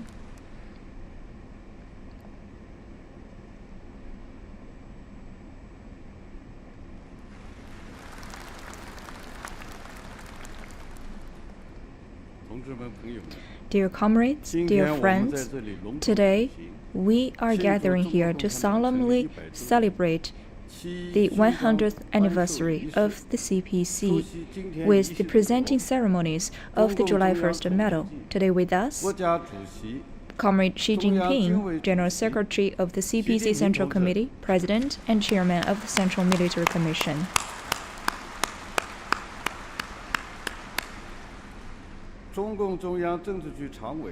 With us, we have Li Keqiang, Li Zhanshu, Wang Yang, Zhao Leji, Han Zheng, members of the Standing Committee of the Political Bureau, and also Vice Chairman Wang Qishan.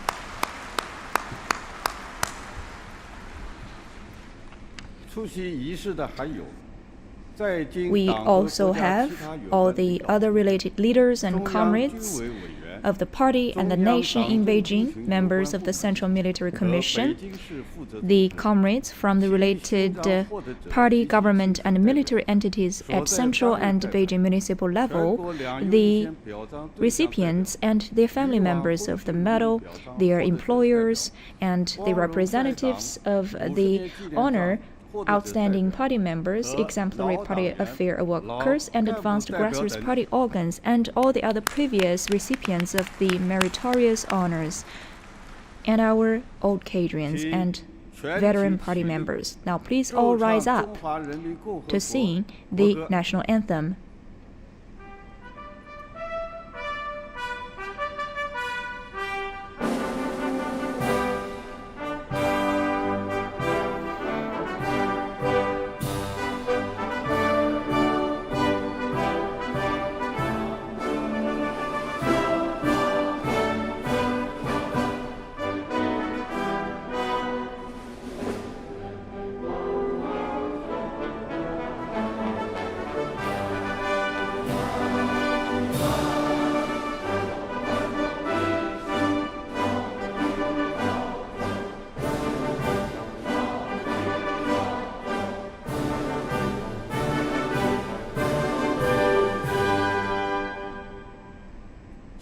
Please all sit.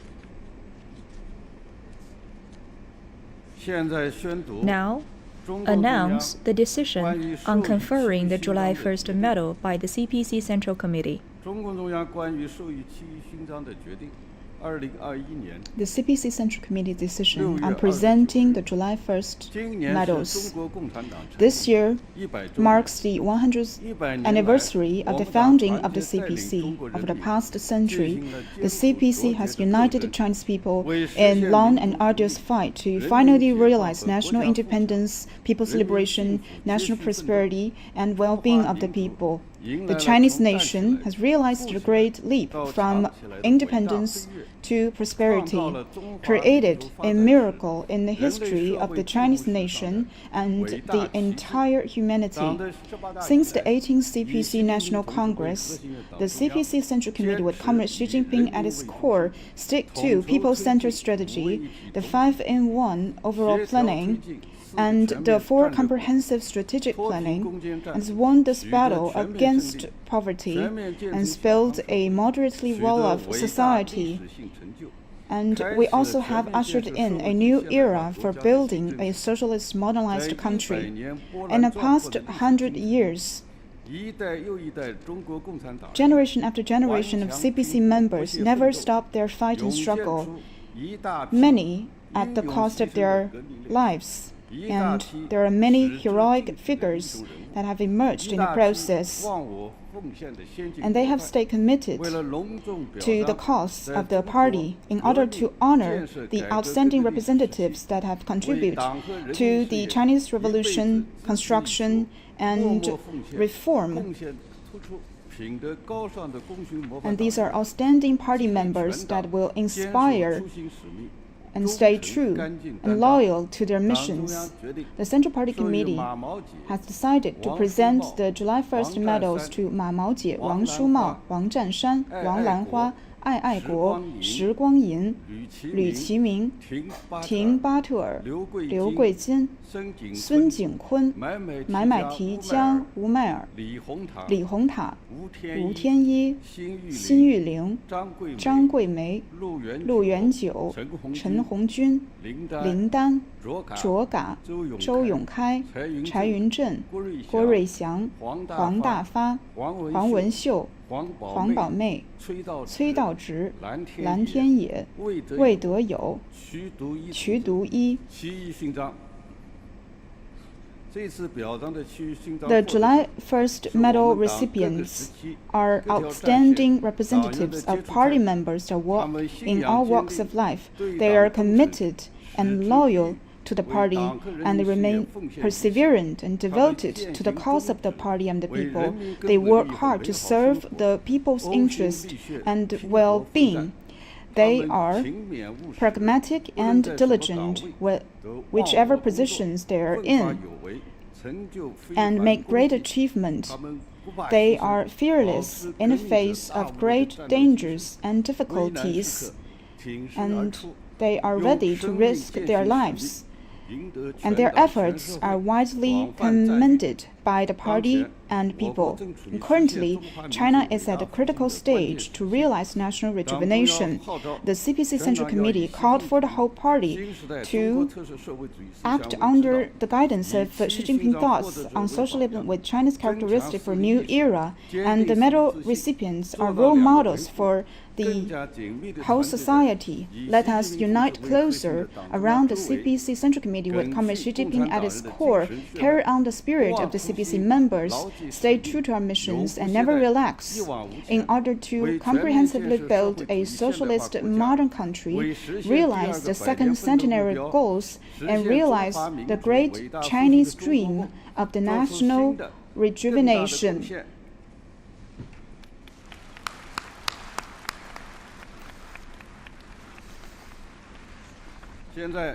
Now, the honor guards will escort our medal.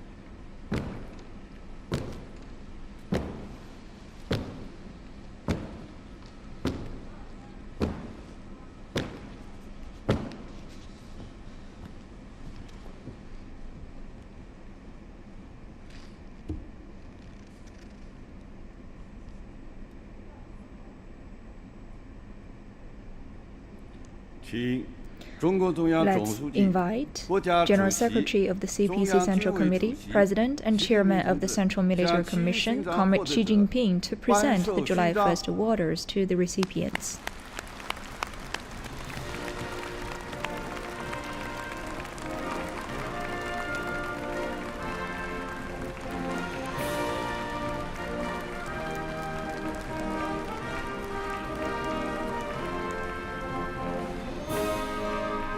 Ma Maojie, Ma Maojie, the first level hero who makes outstanding services to crossing the Yangtze River campaign, who kept her chin up for 6 times while crossing the river and sent 3 batches of PLA on shore, who is the hero of crossing the river and indifferent to fame and wealth while dedicating to the party.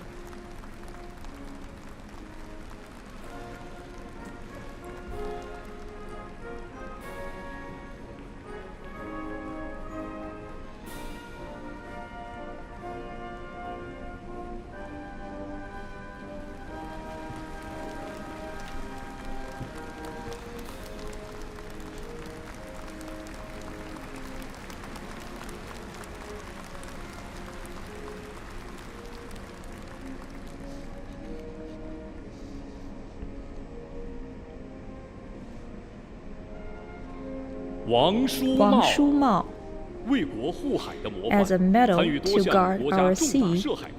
He once participated in several maritime campaigns and fought in the front line to defend our national rights of South China Sea, not yielding 1 inch, thus safeguarding our sovereignty over territorial waters.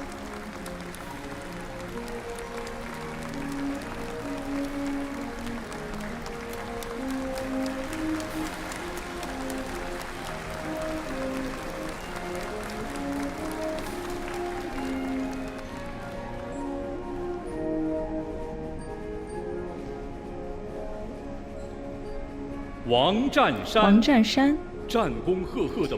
He is an experienced warrior veteran and level 2 combat hero among volunteers in the War of Liberation and the war against the U.S. aggression to aid Korea and the China-Vietnamese border self-defense counterattacks. He went through fire and water to bring down enemies, thus showcasing the revolutionary spirit of the army man.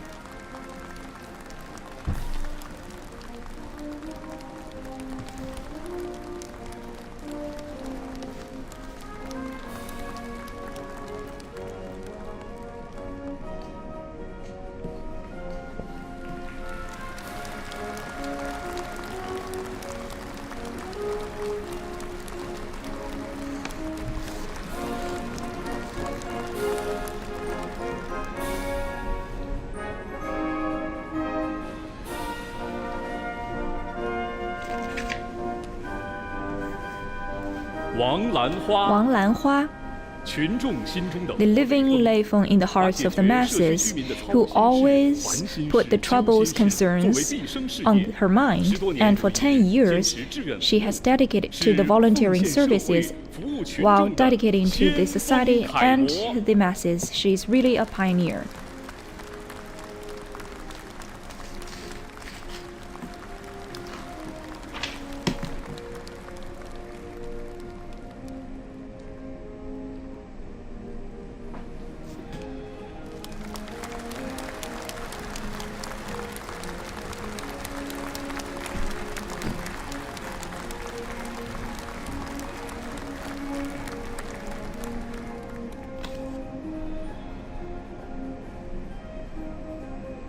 Ai Guo, an outstanding representative of craftsmanship, dedicating himself to the welding industry for 50 years and pursued excellence by conquering hundreds of technical difficulties to become a true leading figure with a load of skills in the welding industry.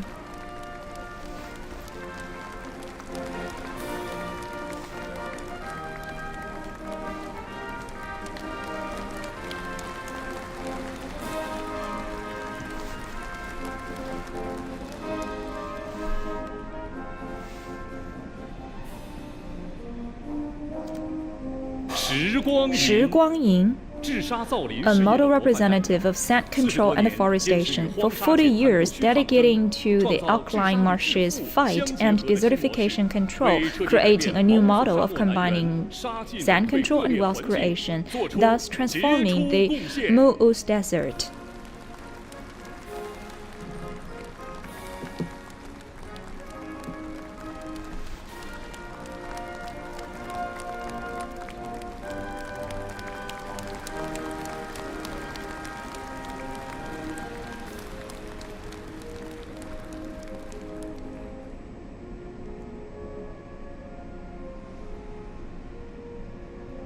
Liu Qiming, a famous composer, for his lifetime he dedicated himself to creating the Ode to Red Flag and playing My Beloved Pipa to praise the party, the nation, and the people. All of those revolutionary works are in the heart of the Chinese people.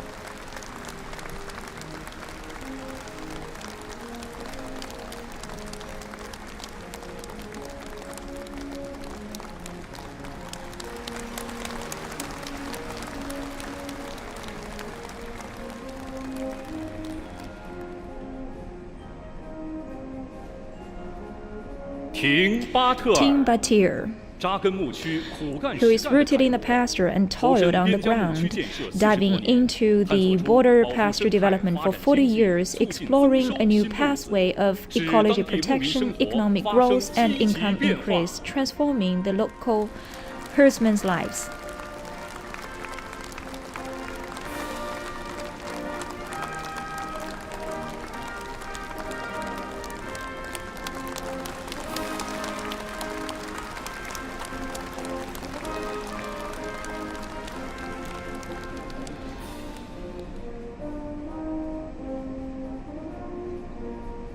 Liu Guijing, a cultivator of the China-Africa diplomacy.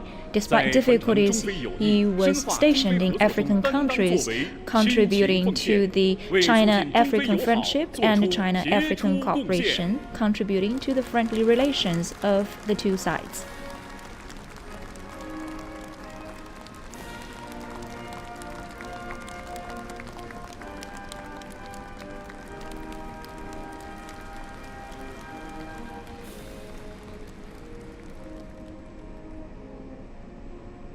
Mehmet Umar, as a model of national unity, he served as the village secretary for 30 years and took a clear-cut stand against national separation and unswervingly safeguarded social steadiness and stepped in face of threat, safeguarding social harmony and stability.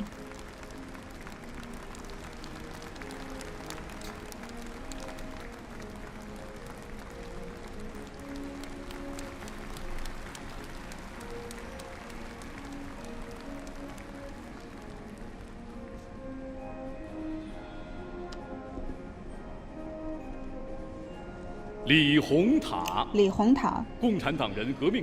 inheritant of the CPC members' revolutionary tradition, has led a plain and hard-working life in all of his positions and practiced the party's principles. As a loyal servant to the party, has been an outstanding representative of a loyal CPC member.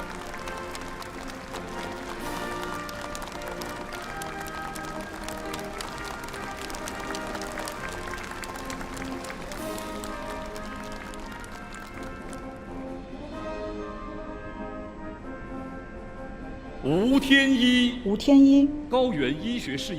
explorer of high-altitude medicine, who has been working in this business for over 50 years and has raised the international standard for high-altitude disease and prevention control, was named the guardian of life.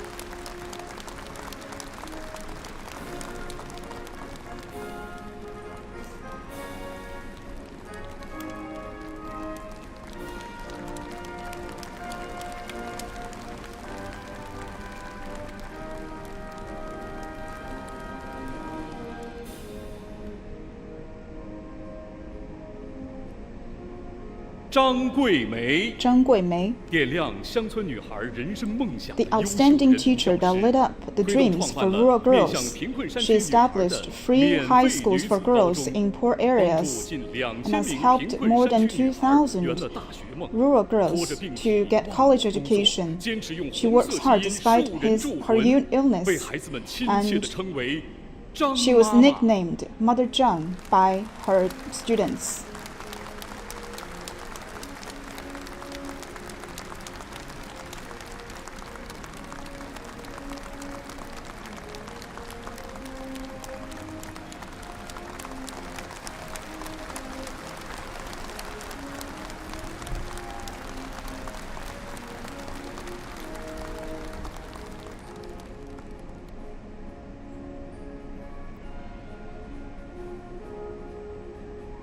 林丹 Lin Dan, 社区工作者的杰出代表， outstanding representative 扎 of 根社 community 区40多 workers. 年，创新社区治理模式。 Lin has been working in the community more than 40 years 群众的 and 服 has 务员， innovated new 把党的工作 community governance 做到 models 群众 and work to 心 pass on the 坎 party's 上。 voice and serve the people to create better lives for them.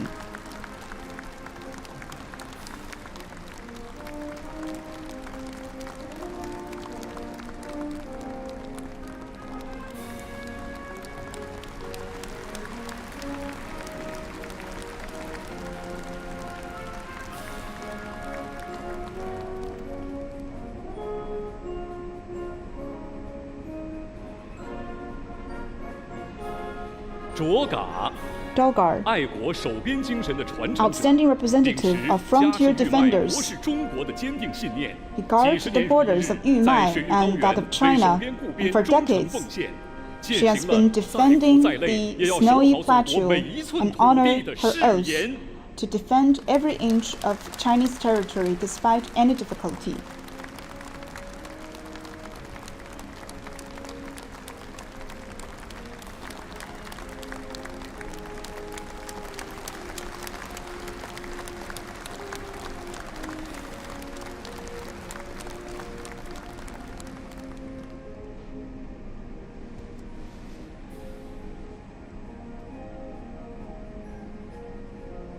周永开 Zhou Yongkai, 一生忠于党，赤 Zhou 诚 has 为 been 人 loyal 民 to the party and 解放 people 前 all 冒 his 着生 life. 命危险 Before the 从事以 liberation, 下工作。 works as an 新中 undercover 国成立后， party 全 member. 心全意为 After 百 the 姓 founding 造 of 福。 PRC, 离休后 also 带 dedicated 领 his 群众 life to 护 create better 林 life for the 造 people 林， and led the 被 people 亲切地称 to 为 build 周老革 to 命。 plant trees and forests.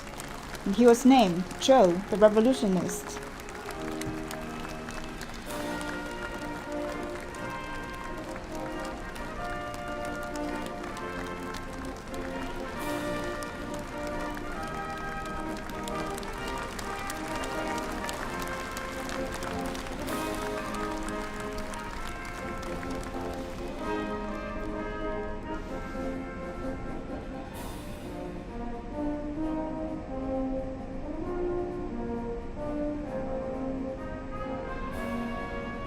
郭瑞祥 Guo Ruixiang, 矢志坚守初心的红 a 军 senior 老战 soldier 士， of the Red 16 Army, 岁投 was 身革命， enrolled in 历 the 经 army 抗日战 in 争、 the age 解 of 放战 16争、 and 战 have 火 fought 洗礼。 in the war against Japanese 离休后 invasion and 生 war of 活前途 liberation. After 始 retirement, 终保持 led a 老 plain 红军的 life 政治本 and 色。 has retained his true color.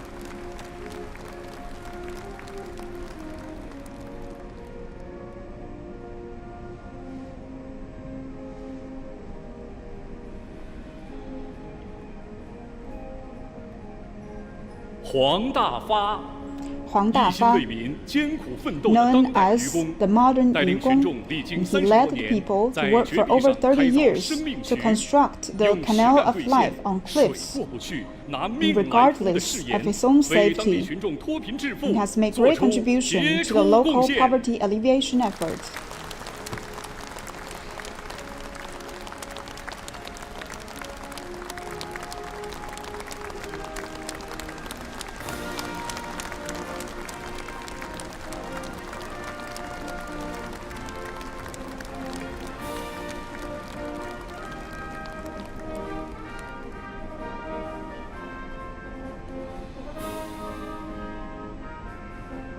黄宝妹， Huang Baomei, 新中国纺织工人的优秀代表， outstanding 为实现 representative 全 of 国人民穿 weavers 好 of the 衣的 new 梦想 China, 在平凡岗 in 位 order to 干出了不 realize 平凡业绩 keeping all，坚 Chinese 持发光 people's 发热，是 warm. 退而不休的老劳 And 模。 he has been make remarkable achievement in ordinary positions.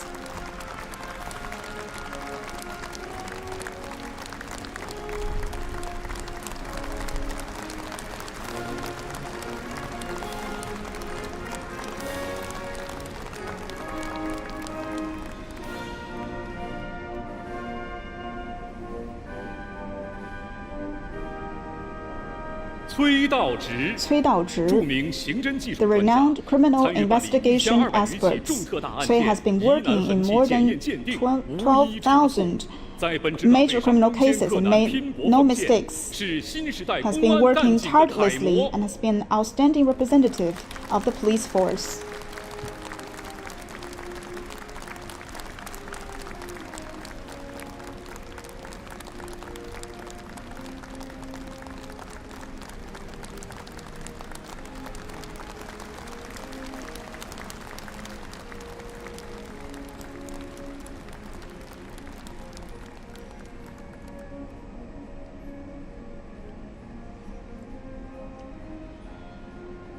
蓝天野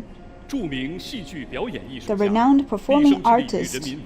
Lan has devoted his life to people's artistic industry for the 70 years, has been performing in or directed classic dramas such as Tea House and Home, making great contribution to the Chinese drama.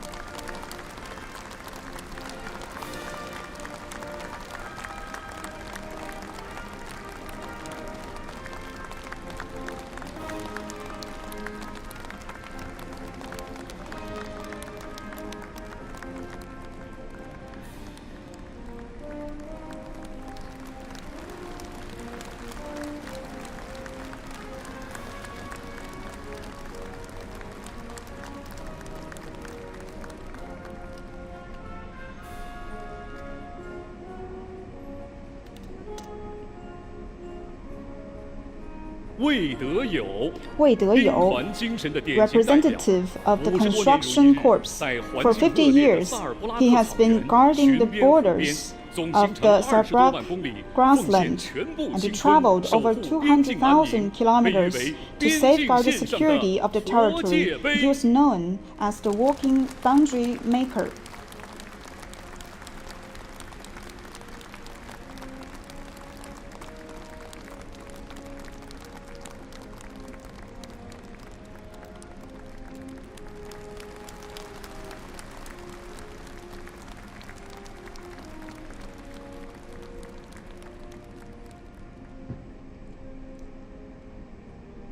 Now please all rise and let us salute all the July 1st medal recipients with a warm round of applause.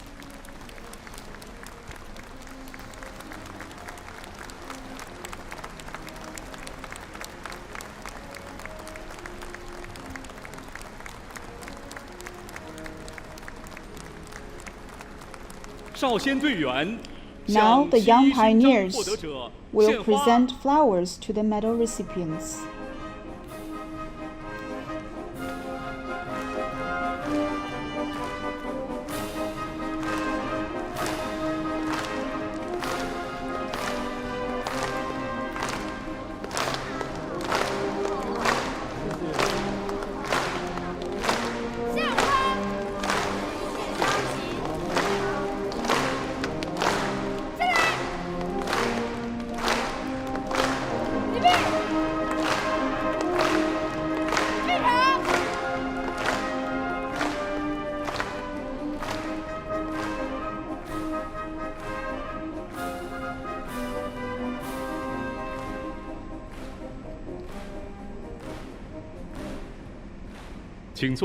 Please be seated.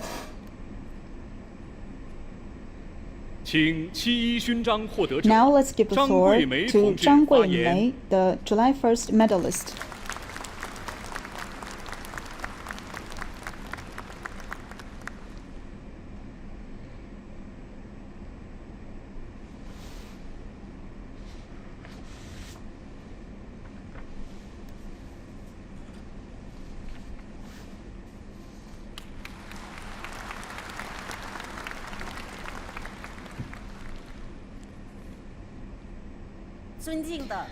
Your Honorable General Secretary Xi Jinping, dear comrades and leaders, good morning. My name is Zhang Guimei. I am just an ordinary teacher. General Secretary Xi Jinping has conferred 29 of us, the July 1st medal, which represents the highest honor in the CPC. This glory actually belongs to every party member fighting in their respective circles. On behalf of today's all medalists, please allow me to pay our thanks to CPC Central Committee for the full recognition of us, and our thanks to all the party members for their support and trust. 46 years ago, I moved from northeastern China to Yunnan province to support the border area as a teacher. In numerous home visits, I saw a lot of the girls in the mountainous areas dropping out of school due to poverty. I was heart-wrenched. I felt that one educated woman could end the intergenerational transmission of poverty and change destinies of 3 generations. Therefore, I determined to create the high school for girls for free to light up the dreams of kids in the poverty-stricken areas. Under the support of the CPC and different social circles, I established Huaiping Children's Home and High School for Girls. Approximately 2,000 girls were admitted into college. 130 more orphans had a home.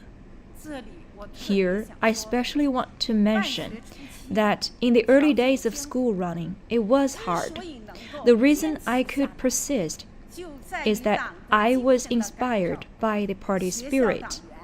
All party members of our school promised in face of the party flag that we must run the high school for girls well.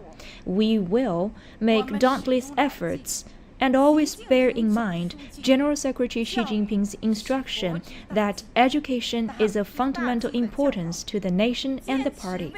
We will insist on cultivating people for the party and the nation. Our education will be led by party building. The school running will carry on the tradition of revolution, and the students must be cultivated with the revolutionary culture. We encourage the kids to be grateful to, listen to, and follow the pathway of the CPC to be the descendants of the party. Many students approached me that the first thing they were admitted into college was to apply for the party, to become one glorious CPC member, so that they could follow the footsteps of our revolutionary martyrs and be where they are needed. In the hearts of our students, we have buried the red seeds.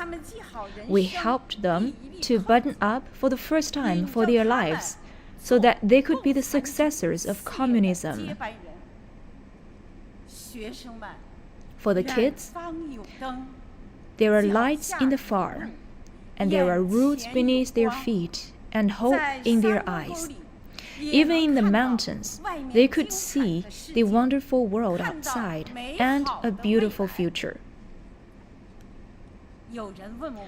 Someone asked me, "Why have you been doing this?" Of course, I have my gratefulness and deep bond with this piece of land, but more importantly, it was out of my sense of mission as a CPC member. The famous novel Red Crag and the opera Sister Jiang are the always classics in my heart, and my favorite song is Praise to the Red Plum. Influenced by the revolutionary martyrs and educated by the CPC for years, I give my top priority to the honor of the party and the title of the CPC member. All we did was just the everyday doing of all the CPC members. Yet, the party and the Chinese people give us such a high honor. Wearing this heavy medal, I am greatly encouraged and inspired. According to General Secretary Xi Jinping, in this long journey, the only thing we can do is to strive hard. As long as I am breathing, I will continue to stand on the podium and give whatever I have to my students. I will never regret this. The CPC's centenary is around the corner. I sincerely want to give my best wishes to our long-living party. I hope that our great nation will be prosperous and our great Chinese people will be happy and healthy. Thank you.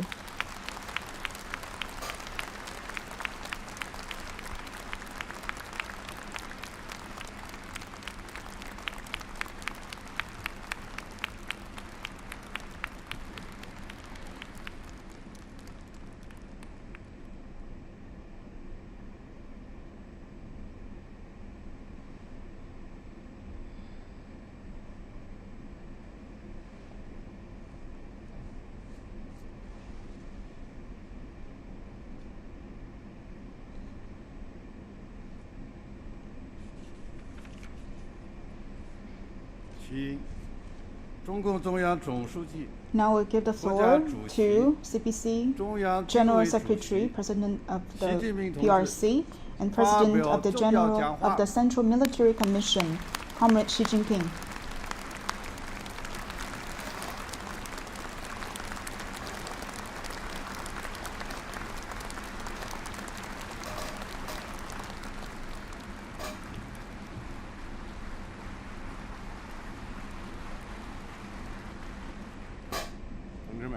Comrades, today we gather here to celebrate the 100th anniversary of the founding of the CPC. And this ceremony aims to grant the CPC's highest honor to the outstanding representatives of the CPC members. First of all, on behalf of the CPC Central Committee, please allow me to express my congratulations and highest tribute to all the July 1st medal recipients.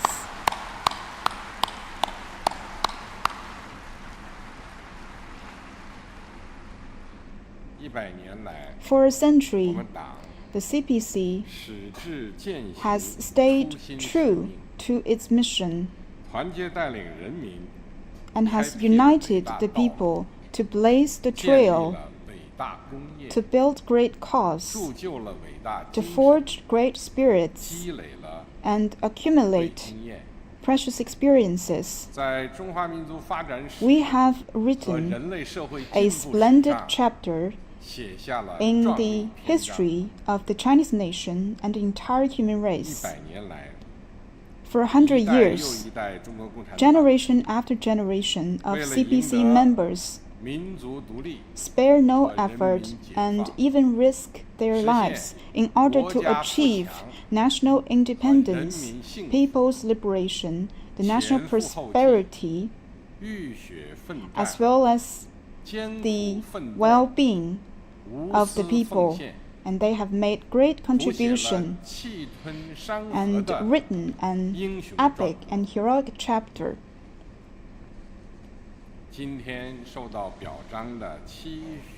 Today, the July 1st medal recipients are the outstanding representatives of the CPC members. They are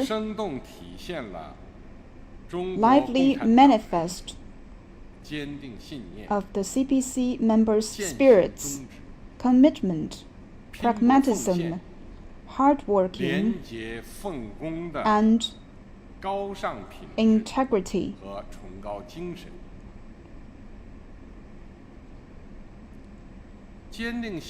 Commitment. We need to stay true to our mission unswervingly. All CPC members must bear in mind their commitment to their beliefs and the loyalty to the party and to the people. And they should also honor their commitment in real actions. They need to contribute all that they have, and even their lives, to the party and people, and never cease to fight for the party's greater goals. With beliefs at heart, there will be strength at their hand. And all party members must stay true to their beliefs in Marxism and socialism with Chinese characteristics. We should believe in the party, love the party, and serve the party, and work hard in their respective positions in order to realize the greater dreams of the party. Pragmatism. That means we must put the people's interest first and work to serve the people and to address their needs,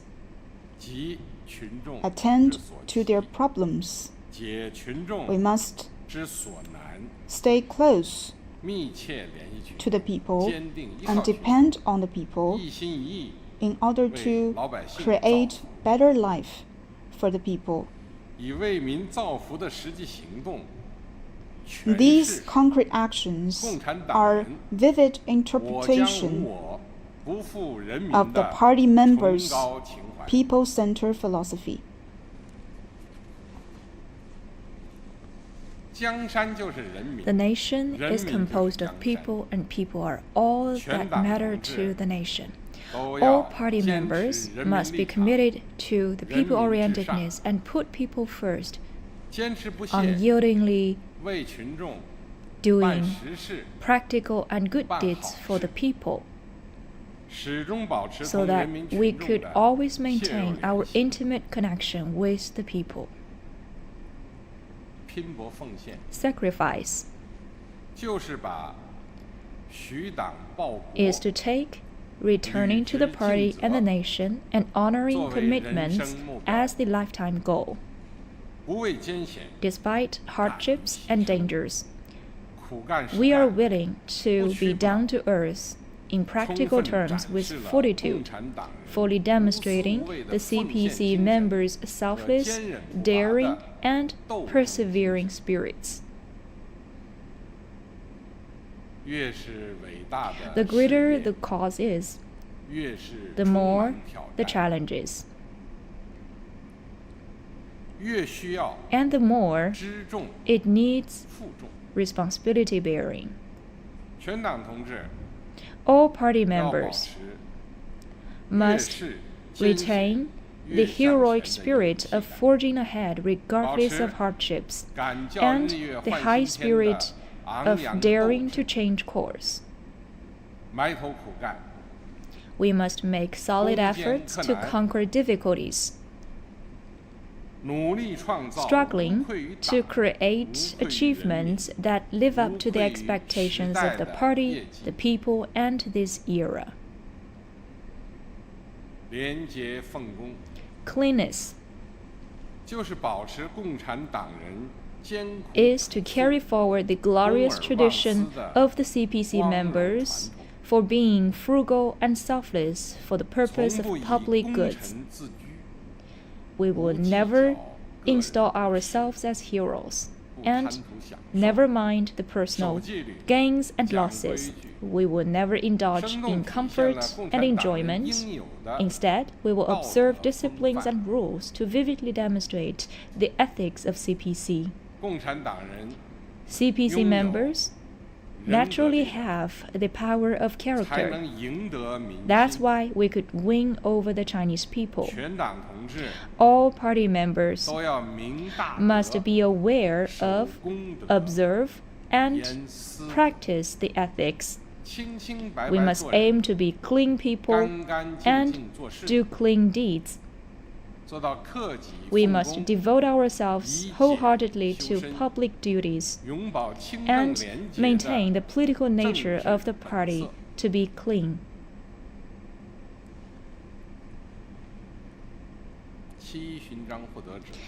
The July 1st medalists are themselves from the people and are rooted in the people.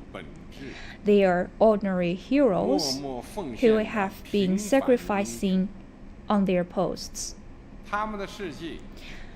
Their stories are exemplary and replicable. Their spirits are within reach. With their actions, they testify that with the firm faith, perseverance, and tenacity, every party member with shrewd eyes on usual occasions, the daring spirit to step forward at critical moments, and the gut to risk everything in dangers, could actually fulfill themselves in the great cause of the national rejuvenation for the benefits of the party and the Chinese people. Dear comrades, this new era is in need of heroes and will surely give birth to heroes. The CPC in China must always be the pioneer of this era and the backbone of the nation. The team of CPC members must be competent.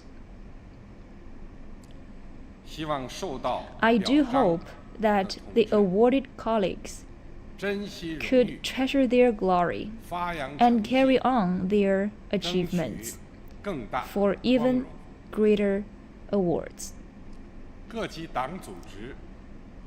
Levels of party organizations must care for those awarded party members in work and in life by aggressively promoting the touching stories and lofty characters of the July 1st medalists, and therefore creating an atmosphere of equaling themselves with those better ones in the party and in the society as a whole. We hope to encourage the vast party members and cadres to bear in mind the party's nature and principles and their initial mission of the party.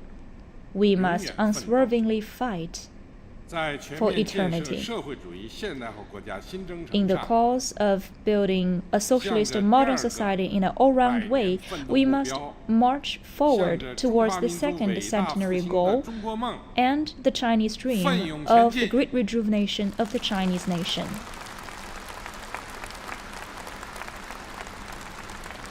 That's the end of the award ceremony. Let's give them another warm round of applause. Now General Secretary Xi will join the medalists to take a group photo.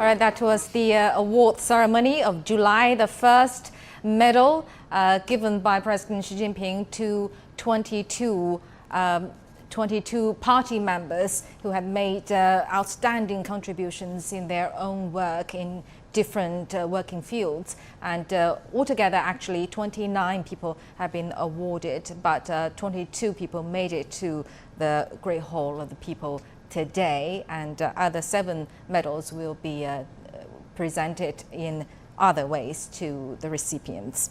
And Xi Jinping made a speech. He congratulated and saluted to the award recipients and stressed the important role CPC plays and the great responsibility that CPC members should take.